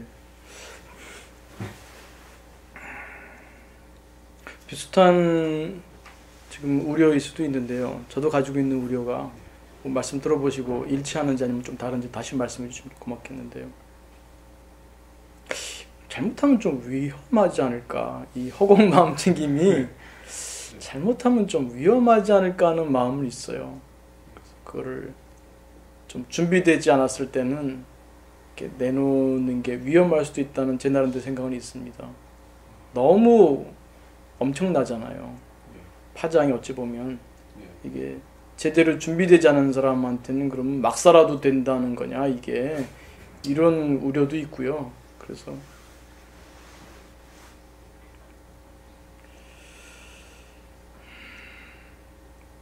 아마 우리 하나의 진화라고 보자면은 이제 공동 진화 혹은 이제 전체 인류 전체가 진화적으로 지금 어느 단계에 왔는지는 모르겠습니다만 준비되지 않았을 때는 좀 위험할 수도 있겠다는 생각은 가지고는 있습니다. 우리가 딱 깨고 보니까 이 아바타 세계에 좀 들어와 있거든요. 몰라요. 딱 보니까 이 제 세계긴 한데 여기 이미 들어와 있잖아요. 뭐 비유하자면은 그 아이들 그 컴퓨터 게임처럼 들어와 있잖아요. 그 가상 공간에 나도 들어오고 저 친구도 들어와요. 그 친구도 파티인가 뭔가 해서 같이 게임을 해요. 그 공간이 따로 필요 없어요. 그 걔가 3차원적으로는 저기 뭐 강북에 살든 강남에 살든 저기 부산에 살든 아니면 LA에 살든 뭐 보스턴 뉴욕에 살든 관계 없잖아요. 그 시간에 같이 들어오면 같은 여기 지금 던전에 들어와서 같이 이제 괴물하고 싸우고 같이 쟤는 저기 있고 저는 여기 있지만 같은 이 세계 속에 살고 있잖아요. 지금 이 순간에 이 세계에 그 세계에 그 들어올 때 우리가 가지고 온 그 개별로서의 개화로서의 업이 있는 것 같아요. 그래서 그 전달할 때 잘못 전달하면 참 위험할 수 있다는 생각을 동시에 하면서 프로그램을 개발할 때 일단 마음챙김 1은 좀 안전한 편이고요. 마음챙김 2까지 갈 때는 그런 부분에 대해서도 좀 고려를 하면서 나가야 되지 않을까. 그렇게 보자면 아까 말씀드린 그 액트가 제가 볼 때는 제 개인적으로는 괜찮은 프로그램이라고 보는 게 그 커미트먼트 부분, 행을 하는 거거든요. 그 행할 때 특히 요즘은 그 자비 명상을 또 많이 해요. 그래서 또 심리 치료에도 자비 명상이 심리 치료로 굉장히 많이 들어와 있고 논문도 요즘 마음 챙김 명상 논문이 막 확 올라가고 요즘은 이제 자비 명상에 대한 연구가 많이 올라가요. 특히 자비 중에서도 자기자비, 셀프 컴패션, 자기자비 연구가 많이 늘어나고 있습니다. 우리가 갖고 있는 것 중에 그 모든 것이 그냥 비어 있는 게 아니라 갖고 나온 업이 있는 것 같아요. 그래서 그 중에서 우리가 공유하고 있는 그 사랑이라고 할까요? 그 근본적인 것들이 있는 것 같아요. 그거를 뭐라고 규정이 어렵겠습니다만 거의 모든 인류가 공유하고 있는 게 있는 것 같아요. 그 사랑도 있고 일종의 도덕감 같은 것도 그런 것 같아요. 좀 도덕에 대한 연구도 많이 하는데 심리학자들이 그런 이래야 된다 저래야 한다는 이 도덕이라고 하는 것은 사회생활에서 나타나는 기본 같은 건데 그게 외부에서 꼭 주어지는 것이라기보다도 우리 내부에 그런 게 있는 것 같아요. 그것이 반영된다고 할 수 있죠. 그게 뭐 외부적인 종교나 뭐 법 체계에 반영되기도 하고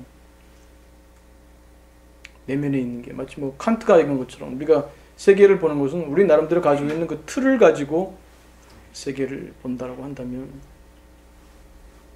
그래서 그 놀이의 규칙을 좀 더 심리학자로서는 인간이 가지고 있는 그런 건강한 갖고 있는 그것을 좀 더 발굴하고 그것을 이제 긍정심리 입장에서 볼 때 더 개발할 수 있도록 하는 프로그램 요즘 이제 긍정심리 프로그램 같은 데서 그거를 함께 마음챙김 명상하고 저는 이제 개인적으로는 함께 하려고 하는데 그거를 통합해서 나가는 그런 프로그램을 해서 나가는 게 필요하지 않은가 그런 생각을 합니다. 그래서 우리가 갖고 있는 공동의 어떤 기본적인 속성, 자산 그거를 발굴해 나가는 그게 백봉 선생님께서 모습에 굴림을 당하지 말고 모습을 굴려라 할 때는 그러니까 모습 놀이에 빠지지 말라고 했지만 우리가 뭐 여기를 탈퇴하라는 말은 아니거든요.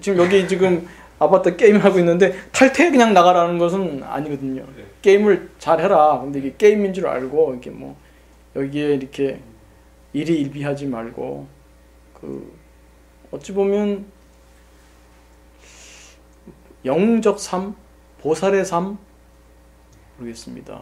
그 자기가 할 수 있는 내에서 자기가 맡은 역할을 충실하게 해내는 그러면서도 내가 이게 내 세계구나. 그러니까 그 개화적인 거에만 머무르지 않는 저는 참나라는 표현보다는 이것도 나구나. 이것도 나지만 이것도 나구나. 그러니까 이거를 동시적으로 잡아주게 되면 조금 쏠리지 않고 살아가는데 좀 도움이 되는 것 같아요. 근데 이거를 일반인들한테 프로그래머 내놓을 때는 지금 아직은 그런 여러 가지 부작용이나 그런 게 선생님 말씀하시는 그런 장애와 비슷한 개념인지 모르겠습습니다만 예, 그 교수님 말씀 들으면서 제가 조금 질문을 잘 못했다는 생각이 들었습니다. 네. 질문보다는 결국은 아까 말씀하신 위험할 수도 있다는 이런 말씀을 하셨는데 결국은 우리가 그 허공이라든가 이 모든 것이 나라는 그 자리에 대한 지식이 있으면서 이제 지금 우리가 가지고 있는 건 지식적 수준인데 근데 이제 거기에 개화는 분명히 살아 있습니다. 개화가 있으면서 그 지식적인 기반을 같이 가고 있으면 이게 그 개화가 있으면서도 그 전체가 나라는 지식적인 기반을 가지고 있는 분이 택할 수 있는 길은 최선의 길은 이제 성인인 것 같습니다. 예. 근데 그것에서 성인은 자비심을 가지고 이제 그 개화를 통제하면서 전체 나라는 걸 가지만 훅 가면 정말 악마도 될 수 있는 거죠. 예. 그러면서도 조금씩도 죄의식도 없을 그럴 수 수 있습니다. 있죠. 예, 그럴 수 그게 이제 있죠. 위험하다는 것이죠. 그럴 수 있죠. 그래서 뭐, 그 동의합니다. 지식이라는 게 개화가 멀쩡히 살아 있으면서 굉장한 강한 애고를 가지고 있으면서 그 지식을 이렇게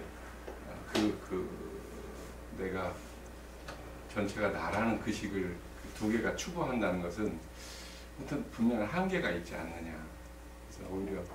이 전체가 나라는 쪽에 집중하는 것보다는 이 개화, 이 개화의 본질을 아까 말씀하신 그 없다는 거. 이제 나를 봤을 적에 이제 뭐 스트레스도 고통도 이제 일단 인정도 하게 되겠지만 네. 그쪽이 더 안전한 길이 아닌가. 네. 좀 횡설수설 했습니다. 아닙니다. 저도 횡조수랑 마찬가지고요. 그 말씀을 통해서 저도 한번 좀 정리하고 싶고 이게 언어적으로 일단은 정리가 돼야 될 것 같아요. 물론 이제 불린 문자긴 하지만 어느 정도 언어적으로 정리가 돼야 현실적으로 더 도움이 되지 않을까 싶은데요. 이런 건 있는 것 같아요. 그러니까 좋아한데 이게 내가 내 세계라는 걸 가지면요. 저는 그래요. 좀 마음이 조금은 너그러워지는 것 같아요.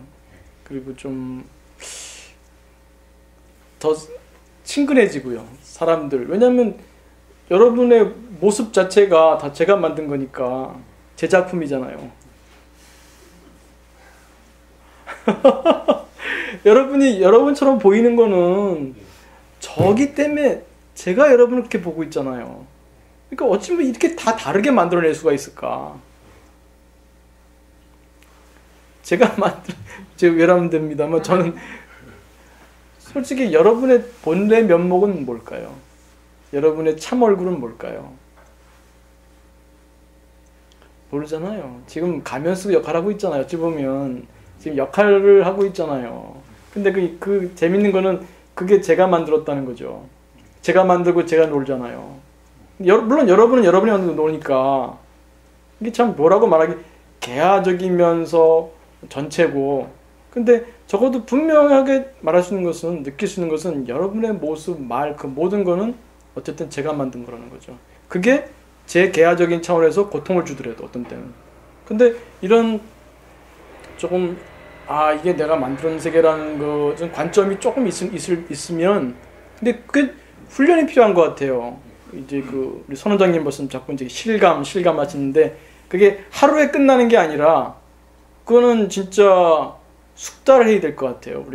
제가 지난주부터 좀 탁구를 배웁니다만 이게 뭐 제 뜻대로 안 돼요. 제가 이렇게 해야 되지 알지만 제 몸이 그걸 따라주려면은 한참 걸리겠죠. 그리고 그 끝이 없지 않겠습니까?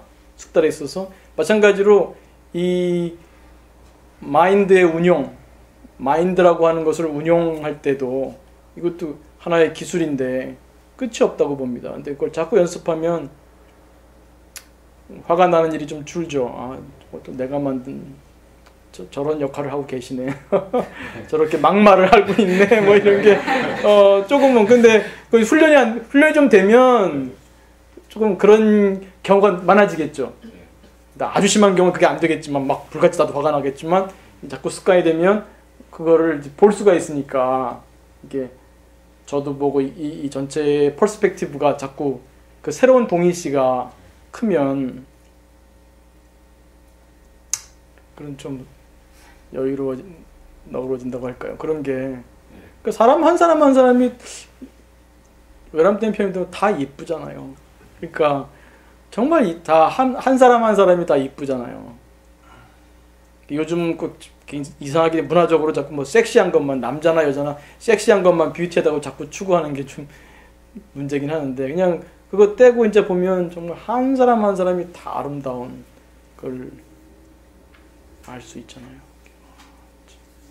근데 그래도 물론 여전히 뭐 어떤 말투 뭐 이건 전부 싫고 좋음이 있죠. 싫고 좋음이 있죠. 근데 그거는 뭐 3조 홍인 대사가인가요? 신신명이 3조 홍인 맞죠? 예, 거기 보면 승찬 대사. 승찬 예, 헷갈렸네. 승찬 5조가 예, 승찬 대사의 신신명 보면 단막 증에 통연 명백 뭐 이런 말 나오는데 미워하고 싫어한 것만 그치면 그러니까 1차 마음 챙김만 해도 그 소리로만 이렇게 들으면 그것만 해도 좀 마음의 여유가 생기는 것 같아요. 그러다가 이 자리까지 그걸 느끼는 그 자리 전체가 이 전체가 나라는 것까지 가면 더 좋지 않나. 근데 우선은 아까 선생님 말씀대로 일단 1차 마음챙김만 꾸준히 하다 보면 어느 순간 자연스럽게, 그래서 2차 마음챙김은 빨리 내놓지 말고 나중에 1차 근데 옛날에는 스승님들이 다 그놈의 그 근기를 보고 맞춰서 지도했는데 지금은 뭐 모든 개방 시대이기 때문에 인터넷 들어가도 다 있고 다 알려야 되잖아요. 그러니까 그 진도 안 맞추고 나가다가 잘못될 수도 있을지 모르겠습니다만, 근데 그거를 감안하고도 어쨌든 그 인터넷을 통해서 잘 보급을 하고 그 안전장치를 좀 두면서 필요할 것 같아요. 이제는 모든 게, 저는 그 유튜브 뭐 이런 그 인터넷 세상이 새로운 르네상스인 것 같아요. 예. 모든 지식이 열리게 되고 있다. 대학을 통해서만 지식이 생기는 게 아니라 유튜브 같은 거, 뭐 새로운 인터넷을 통해서 지식이 생기고 전달될 수 있으니까. 백범 선생님의 이 말씀도 좀 유튜브나 이걸 통해서 또 많이 좀 전달되고 그래서. 그리고 질문 있는데요. 네. 선생님은 백범 선생님을 이제 직접 뵈신 분이고, 그러니까 선생님하고 저희들하고 공통점이, 저희들은 직접 뵙지는 않았지만 백범 선생님 가르침을 지금 이제 알고 네. 있잖아요. 근데 한 30년 넘은 이전에 이제 선생님을 직접 뵙고 이렇게 또 심리학자로서 평생을 사셨는데, 네. 백범 선생님 가르침이 선생님 지금 현재에 남아있는 거가 뭐 어떤 게 있습니까? 이렇게 말씀드린 대로 좀 그 후반부에 설명드린 이 세계가 내가 만들었다고 하는 거에 대한 가르침, 이 자리가 그 나의 자리고 허공의 자리고 알아차림의 자리고, 이것을 가르쳐 주신 분이죠. 그것이 저는 다행히도 심리학을 했기 때문에 이치적으로 이해하기가 조금 쉬웠을 수도 있고요. 그거를 표현하는 언어를, 텀을, 용어를 좀 가지고 있어요. 뭐 생리심리학적이나 이런 용어로 그런 도구를 좀 갖고 있죠. 그럼 어쨌든 그거를 알 수 있게 해주신 분, 그 허공 자리에 대해서.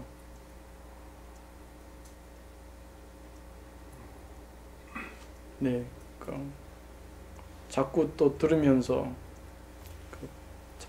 자꾸 듣는 게 필요한 것 같아요. 들으면서 그걸 살리고, 그 말씀드린 대로 동일시 그때 허공법문인가요? 그 책에 저거 야청 선생님하고의 일화 중에 기차 타고 올라가시면서 뭐 말씀 나눈 것이 있었는데, 자네는 뭐 하냐 그러셨나요? 그랬더니 뭐 각찰합니다 그랬더니, 나는 허공과 바꿔치기 하고 있다는 표현을 썼죠? 허공과 바꿔치기 하네.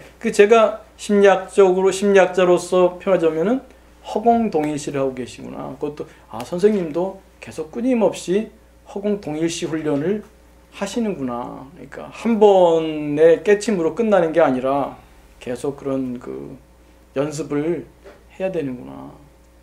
그러니까 무술을 닦자면은 무술의 끝 언제 뭐 이렇게 뭐 토익 몇 점 끝나는 게 아니잖아요. 한없이 갈 수 있는 거잖아요. 그런 게. 그래서 뭐 그런 백범 선생님께서도 계속 꾸준히 생활 속에서 제 식으로 표현하면 허공 동일시 연습을 게을리하지 않지 않았나, 그런 생각이 듭니다. 선생님 식으로 표현하시는 허공이라는 거가 뭔데요? 이 전체요. 제 암, 그러니까 만법 유식할 때 식, 이 전체가 허공인데 그 빈 허공은 아니잖아요. 이게 전부 알무로 되어 있는 허공이잖아요. 제 의식으로 되어 있는 허공이죠. 의식 허공, 의식 허공이죠. 의식 허공.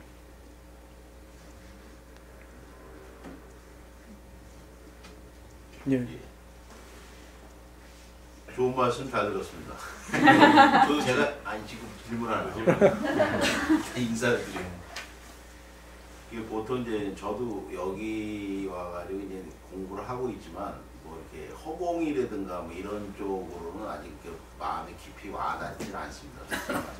그런데 뭐 저는 이제 그 청소년 때 굉장히 많이 방황을 한 사람이고 그래서 뭐 우선 저부터 정신적으로 상당히 많은 그 문제가 많다고 생각을 하고 있고 그거를 많이 고치려고 애를 많이 쓰고 있어요. 근데 그런 이 정신적으로 이렇게 요즘에 저뿐만 아니라 청소년들 있지 않습니까? 이런 우리 뭐 가까운 우리 자녀들 문제만 해도 심한 어떤 그 스트레스, 공부에 대한 스트레스, 어떤 뭐 그 친구들에 대한 스트레스, 혹은 뭐 여러 가지 뭐 앞으로 미래에 대한 스트레스 이런 것들이 많은데 그런 사람들에게 이렇게 좀 해줄 수 있는 심리학적으로 해줄 수 있는 말씀은 어떤 말씀이 좋겠습니까? 뭐 일반적인 스트레스 관리법도 좋고요. 예. 그다음 마음챙김 원이라고 할까요? 반조. 자기 마음을 들여다보는 훈련은 어렸을 때부터 시키면 좋은 것 같아요. 자기 마음을 들여다보는 훈련. 그런 마음챙김 명상은 어렸을 때부터 가르치면 좋겠다. 그런 생각이 있습니다. 네, 하나 더 좀 질문을 네. 드리면 그 학교에서 학생들하고 이렇게 하면 이게 실제로 학생들이 이제 이런 내용들을 이렇게 잘 수용을 하나요? 저는 학교에서 마음챙김 2에 대해서는 잘 안 다룹니다. 원까지. 네네. 반조. 자기 마음을 들여다보는 거. 그리고 그걸 지금 말씀드린 대로 심리학에서 마음챙김을 수용한 것도 원 단계라고 저는 봅니다. 원과 2를 나누는 거에 대해서 또 뭐 동의할지 안 할지는 또 모르겠고요. 사람마다. 근데 제 느낌에는 그런 2의 요소에 대한 필요, 그걸 조금씩 느끼는 사람들이 생기지 않나. 미국에서조차도. 제가 지난번에 거머 박사라고 그 자비 명상 쪽으로 또 좀 뛰어난 분이 있는데 보스턴에서 오셨는데 제가 그때 그분 워크숍 때 쉬는 시간에 잠깐 말씀을 나누면서 이거 비슷한 얘기를 할 때 그와 공감이 좀 됐던 기억이 있습니다. 그래서 일단 명상을 하면요, 그 마음챙김 자체가 주는 효과도 있고, 또 하나는 명상을 통해서 생각을 내려놓는 훈련 자체가 일상생활의 스트레스 관리에 많이 도움이 되는 것 같아요. 특히 요즘은 이게 너무 또 복잡해질 수도 있긴. Embodied cognition, embodied mind라는데 embodied, body, 체화된 인지, 체화된 마음 이런 말을 쓰는데 그 전에 비유하기를 인간의 그 정보 처리를 컴퓨터의 소프트웨어로 봤기 때문에 그냥 그 바디와 무관하게 얘기를 했는데 최근에는 이 바디와 떠나서 말할 수가 없어요. 모든 게. 우리의 생각, 마인드 자체가 이 바디와 떠날 수가 없어요. 뭐 더 넓게는 이 문화, 사회하고도 연결되어 있는데 일단 이 바디까지만 하더라도 컴퓨터하고는 그런 면에서 다른 것 같아요. 예를 들어서 우리 바디에 따라서 생각이 달라진다니까요. 뭐 젊었을 때는 예를 들면 리스크에 대해서 생각을 잘 안 해요. 그 리워드에 대해서 생각을 더 많이 하죠. 그러니까 모험적인 행동을 많이 해요. 젊은 애들은. 부모들은 막 걱정이 될 정도로. 그러니까 그 생각 자체가 바디의 그 사춘기 때 그 호르몬이나 이런 그것에 의해서 영향을 받는 거죠. 아니 실제 말로 우리 그 화장실 들어갈 때 다르고 나올 때 다르잖아요. 화장실 들어갈 때 내 바디 상태와 화장실 끝난 다음에 내 바디 상태가 달라요. 그럼 내 마인드가 다르다는 거예요. 그래서 예를 들면 명상한다고 자세를 받는 것 자체가 자세를 바르게 하고 이완하는 것 자체가 굉장히 도움이 돼요.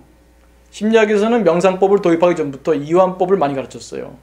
그 심신 치료를 위해서 이완법을 많이 가르쳤어요. 그 이완 상태에서 불안이나 분노나 우울을 같이 경험하기가 어려워요. 내 몸이 이완되어 있는데 그런 마음, 불안의 마음 상태가 함께 가기가 어렵죠. 근데 명상을 통해서 자꾸 이렇게 편안한 그 몸 자세, 몸을 배우는 거예요, 몸을. 탁구 배울 때 탁구 요 폼을 배우듯이 이게 좀 앉는, 편안하게 앉는, 생각 없이 앉는 이걸 자꾸 하면 이것이 제 마인드에 영향을 주는 거예요, 이 마인드. 그 명상을 할 수 있게끔 유도하는 그 단계가 중요한 거예요. 그러니까 그런 거를 아는 사람은 그래도 그나마도 뭔가 자기의 어떤 내면의 세계를 알려고 하는 사람인데 그거를 하게끔 유도할 수 있는 방법이 그게 좀 어렵죠. 저도 아들이 하나 있는데 어렸을 때 잘 안 가르쳤더니 뭐 큰 다음에는 억지로 안 되죠. 지가 뭐 때가 되면 하게 되면 다행이고. 내버려둬야 되겠고. 네, 그렇죠. 억지로 안 되죠. 인상의 쓴맛을 봐야.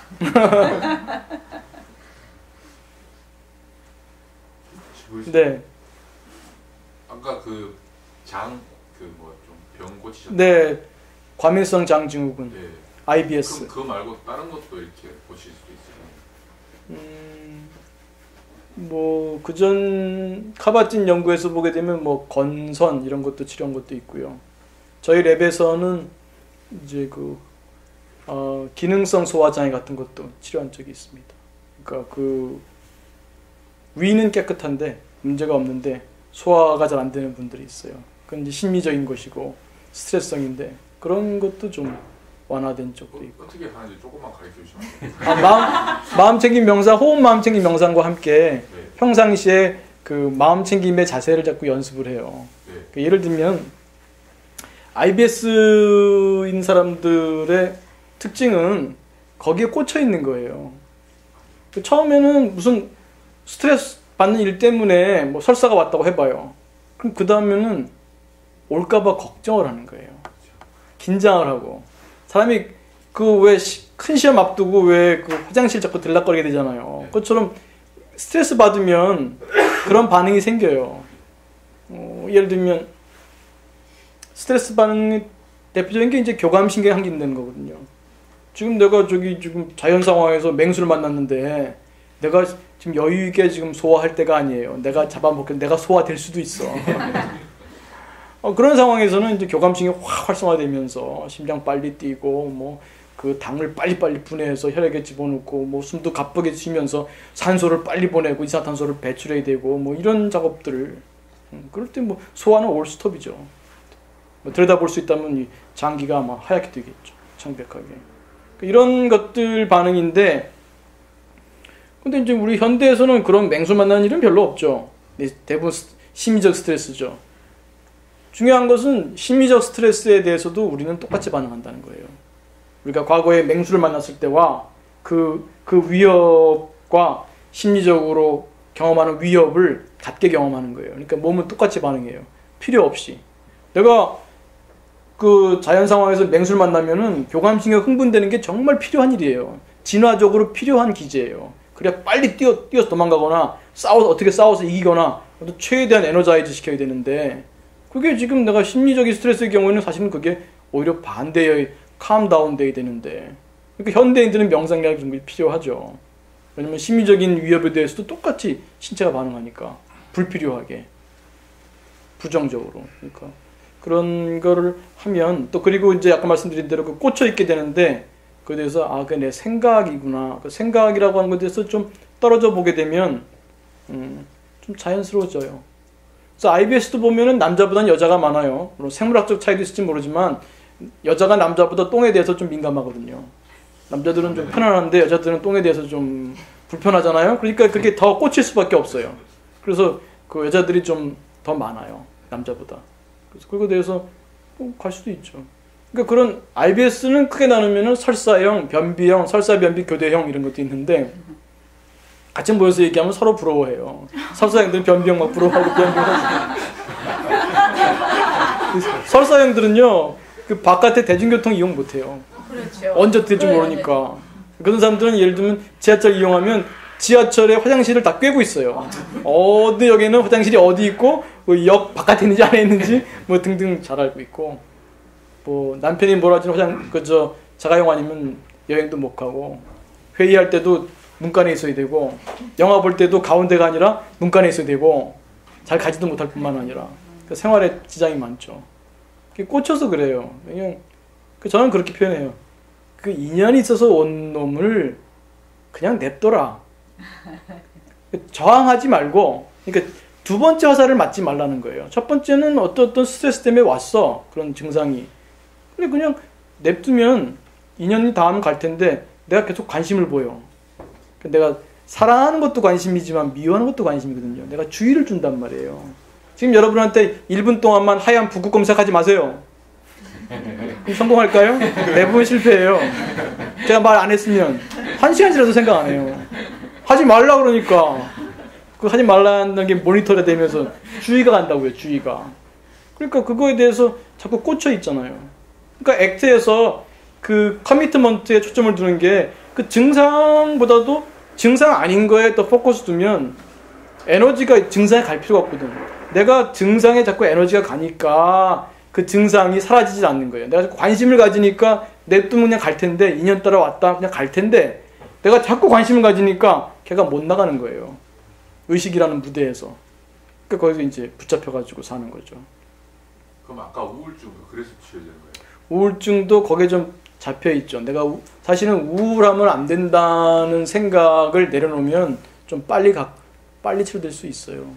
물론 상당히 만성화된 사람의 경우에는 좀 더 여러 가지 좀 도움이 필요하겠습니다만 그렇게 심각하지 않은 경우에 초기에 왔다. 뭐 살다 보면 우울할 수도 있지.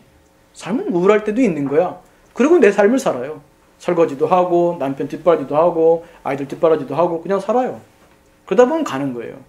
근데 그거에 대해서 남과 비교하고 나는 왜 이런가 저렇고 이제 우울에 빠져서 루모네이트 반출하기 시작하면 늪에 빠지는 거죠.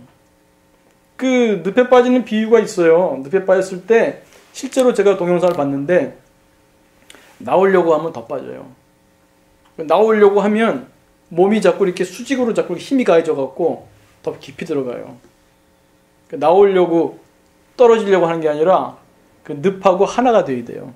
보니까 늪에 빠지지 않길 바랍니다만 만약에 빠지게 되면 엎어지세요. 도망가려고 하는 게 아니라 엎어지세요. 그러면 잘 안 빠져요. 표면적인 넓어지잖아요.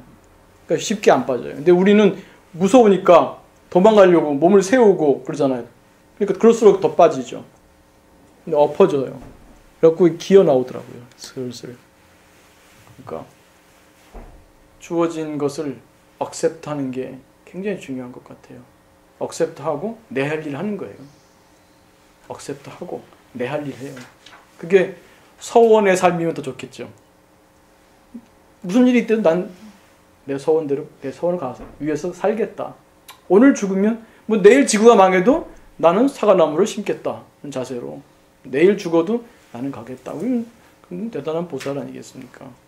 저도 그런 경지에 가려고 노력하고 있는 사람입니다.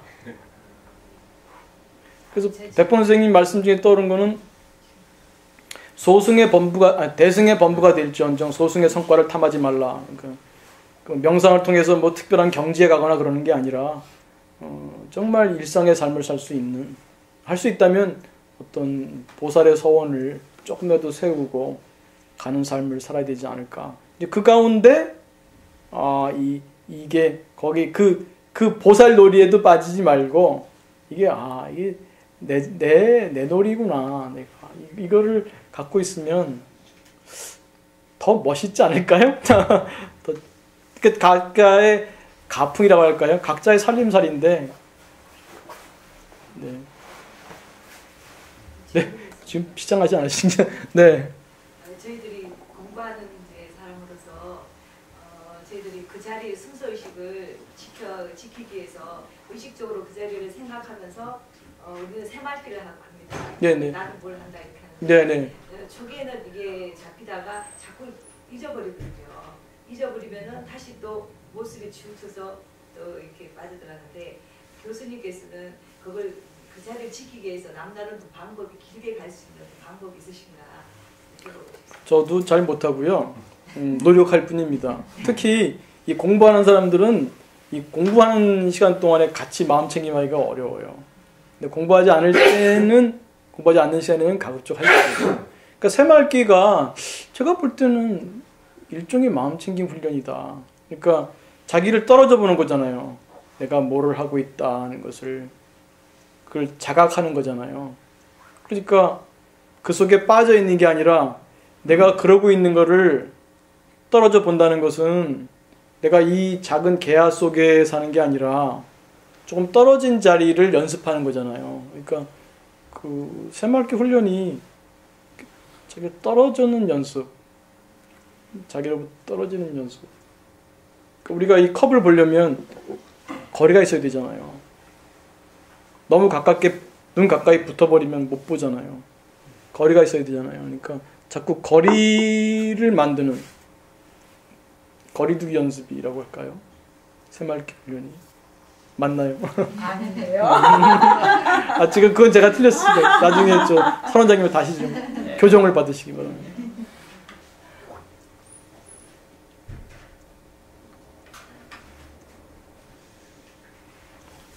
시작하실 것 같은데. 어떻게 또 질문 없으십니까? 제가 개인적으로 질문 네. 아니고 감사의 말씀 하나 드리고 싶습니다. 뭐냐면 오늘 ACT 맨 처음에 말씀하실 때는 제가 이제 잘 못 알아들었는데 마지막에 이제 받아들이고 내 할 일 하는 거. 네. 정말 저희들이 이제 이런 그 새말기 공부를 이렇게 하지 않습니까? 네. 근데 사실은 저도 내 몸뚱이든 내 생각이 이것이 변하고 헛것이다라는 걸 이렇게 네. 잘 쳐다보려고 노력하는데 네. 사실은 세상은 선택의 연속이고 선택을 할 때는 결국 내 애고가 작용을 해야 되거든요. 예. 근데 그 애고가 작용했을 적에 내 애고가 너무 여실히 들여다 보이거든요. 네. 그런 경우들이 참 많이 이제 지나갈 때 좀 뭐랄까 좀 힘들다는 느낌을 들 때도 많거든요. 근데 오늘 그 accept, commitment라는 게 액트. 네. 액트, 그 사람들은 발음을 A씨로 들어가지 말고 액트로 해달래요. 액트 그 자체 그분들이 요구하는 거예요. 그러니까 액트 한다는 게 그 사람들은 그걸 좀 강조하는 거예요. 그 상황에서 내가 취할 수 있는 것과 이런 것들을 그냥 네. 쳐다보고 내가 할 바를 하는 것이 아까 반추 네, 참 네. 반추를 많이 하는 경향이 있었는데 그걸 네. 제가 바라보게 해주셔서 네. 반추하면은 나중에 가면은 성질만 더 나고 그렇죠. 네. 상대방도 자꾸 생각나고 나도 제대로 네. 이기심을 버리지 못하는 나를 자꾸 곱씹기만 하고 네. 결과가 좋지 않았는데 오늘 반추를 딱 네. 끌어내서 보여주셔서 네. 정말 감사합니다. 네. 이제 끝으로 이렇게 제 얘기를 그래도 보림선언이고 백범 선생님 가르침인데, 그러니까 그게 백범 선생님께서 그거 내가 뭐 주판을 놓으면 주판 놓는 거를 알고 그 뭘 할 때 운전할 때 운전하는 줄 알 것처럼 내가 반추를 할 때 반추하는 거를 보시면 되는 거죠. 아, 내가 반추하고 있구나. 내가 또 이 생각을 곱씹고 있구나. 이렇게 하시면서 헛것이다. 근데 제 식으로 표현하면 굉장히 레디컬한 접근 가르침인 것 같아요. 급진적, 레디컬. 그러니까 어찌 보면 화끈한 방법이고요. 어떤 때는 무서울 정도로 이게 보통 근기가 아니면 어렵죠. 이게 분명한데 이게 헛거라 그러니까. 근데 레디컬하지만 그거를 수용할 수 있는 근기가 되시는 분들이라면은 상당히 빠른 길이 아닐까 생각도 해요. 이게 하면서도 그래, 헛거지. 물론 헛건 아니겠죠. 근데 우리가 워낙에 이것을 진짜인 줄 알고 사니까 헛거라는 훈련을 자꾸 해야 그래도 비교적 어느 정도 이게 중용이라고 할까요? 균형을 맞추지. 그러니까 우리가 아무리 헛거라고 해도 지나치는 일은 없을 정도로 우리가 이 몸뚱아리에 집착이 강하기 때문에 선원장이 말씀하시는 그 헛것이다라는 것을 좀 자꾸 함으로써 이 집착에서 좀 벗어나면서 좀 있는 그대로 보는 게 좀 가까워지지 않을까 생각도 합니다. 그 여러 가지 좋은 말씀만 해주시고 해서 감사하고, 이따가 또 혹시 또 식사를 사주시면 또 그때는 선원장님이 제가 한 얘기에 대해서, 아니면 좀 끝나고도 선원장님 코멘트를 좀 듣고 식사 때 또 좋은 말씀 들으면 어떨까 싶습니다. 아까 그 금방 저기 성강거사님 우리 살아가는데 진짜 그 산다는 것이 늘 선택과 결정의 그 연속 아닙니까? 근데 우리가 이제 지금 이 새말기 공부를 쭉 하고 있는데 그 선택과 결정이 나에게 이가 되든 득이 되든 실이 되든 그 무엇이 되든지 간에 물론 이해 득실이 늘 이제 교차를 하는 거지요. 그 속에 인연과 조건에 따라서 일어났다 사라졌다. 내가 또 이런 생각을 하는 것도 내가 이미 조건 지어져 있는 거거든요. 근데 그 속에 내가 없다는 거예요. 근데 자꾸만 그게 화가 나고 이를 추구하고 실입했을 때 그것이 자꾸 내 것이라고 하거든요. 근데 거기에 내가 없거든요. 화를 낼 때도 내가 없고 단지 내가 조건 지어진 거하고 저거하고 인연과 조건에 따라서 모습이 일어났다 사라졌다 일어났다 사라졌다 지금 이것을 계속 반복을 하고 있거든요. 그것이 이제 변하는 도리거든. 변하는 도리면서 헛것인 도리거든요. 그래서 부처님이 그것을 재행무상이라고 했단 말이죠. 그런데 우리는 어떻게 생각하냐면 늘 그것이 내가 화를 내고 내가 다 내 거라고 생각을 해. 여기에서 엄청난 뒤바뀐 생각이 된단 말이죠. 그래서 그 어떤 것이 와도 내가 이러이러한 조건에 있기 때문에 저런 인연이 왔을 때 이런 결정을 하게 되고 이런 선택을 하게 되고 거기에 따른 또 과보가 있게 되고 그래서 그 인과의 법칙이 전부 변하는 도리로 가고 있단 말이죠. 그러니까 거기에 내가 늘 그 모든 일을 할 때 변하고 헛것인 거를 늘 잊어버리지 말고 그것을 잘 관찰을 하게 되면 거기에 내가 없음을 알게 된단 말이죠. 그래서 그 조건에서 벗어나는 계기가 돼요. 내라 하는 것도 몸뚱이가 내다라는 조건에 이미 지어져 있는 거거든요. 그래서 부처님께서 재행이 무상이라고 해요. 조건 지어진 모든 법은 변하는 것이다. 그러니까 나는 이미 조건이 지어져 있어. 없는 데서 이미 조건이 한 생각을 낳아서 조건이 지어져 있기 때문에 그 조건 지어진 그것이 조건 지어져 있구나 라는 것을 아는 것이 변하고 헛것이구나. 그렇게 공부를 하는 겁니다. 사실은. 그래서 최고로 울트라 캡숑 조건 지어진 게 뭐냐? 몸뚱이가 내다라는 망심이 내 마음이다. 이 두 가지가 최고로 조건 지어진 거야. 근데 그쪽에서도 더 조건 두 개 중에서도 더 심한 것이 뭐냐? 몸뚱이가 나다. 가장 조건 지어진 것이.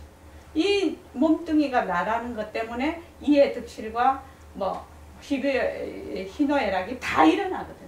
그래서 이 망심이 몸뚱이가 변한다 헛것이던 것만 내가 자꾸 내려놓기만 시작을 하면 이것이 완전히 판이 바뀌어버리는 거예요. 그래서 몸뚱이 변한다 헛것이다를 그렇게 강조를 하는 겁니다. 그래서 저희 선언에 오시는 분들에게는 1년 동안 무조건 몸뚱이 변한다 헛것이다 왜는 하지 말라고 하잖아요. 제가.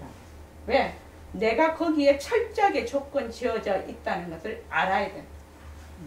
그래야만 그 다음에 무엇을 할 수가 있지. 자기는 뭐 맨날 조건 지어져 있는데 엉뚱한 짓 아무리 해봐야 소용이 없거든. 그래서 앉아서나 자선할 때도 몸뚱이 변한다 헛것이다 하고 할 때도 몸뚱이 변. 자꾸 하게 되면 슬슬 이 몸뚱이가 나다라는 공식이 슬슬 이제 놓게 된단 말이죠. 그 놓는 데서 엄청난 지혜가 그냥 솟아나요. 그래서 늘 제가 말씀드리지만 몸뚱이가 나다라는 생각이 온 허공을 탁 덮어버려요. 허공은 그냥 본래 청청한 건데 몸뚱이가 나다라는 그 한 생각이 완전히 덮어버린다. 그래서 그 어떤 지혜도 솟아나올 수가 없어요. 그런데 몸뚱이가 변한다 헛것이다고 하면 장막이 자꾸 거쳐버려요. 거쳐서 그 원래 있던 지혜가 그냥 샘솟듯이 나온다는 거예요. 저는 우리 지금 공부하는 방법은 이 방법입니다. 네. 네. 정말 금기가 맞는 분들한테는 이거야말로 가장 확실하고 단도직입적인 그런 방법이라는 생각이 듭니다. 그래서 저는 아직 그 지혜가 우러날 그런 단계가 좀 멀어 있기 때문에 지금 설원장님 말씀대로 어찌 보면 저도 더 열심히 이제 단도직입적인 그런 진짜 레디컬한 표현, 레디컬한 방법이다라고 했지만 그게 단도직입적인 가장 빠른 길이 있겠다 생각이 들어서 저도 개인적으로 좀 더 이 몸뚱이 헛것을 열심히 수행하겠습니다. 예. 고맙습니다. 예.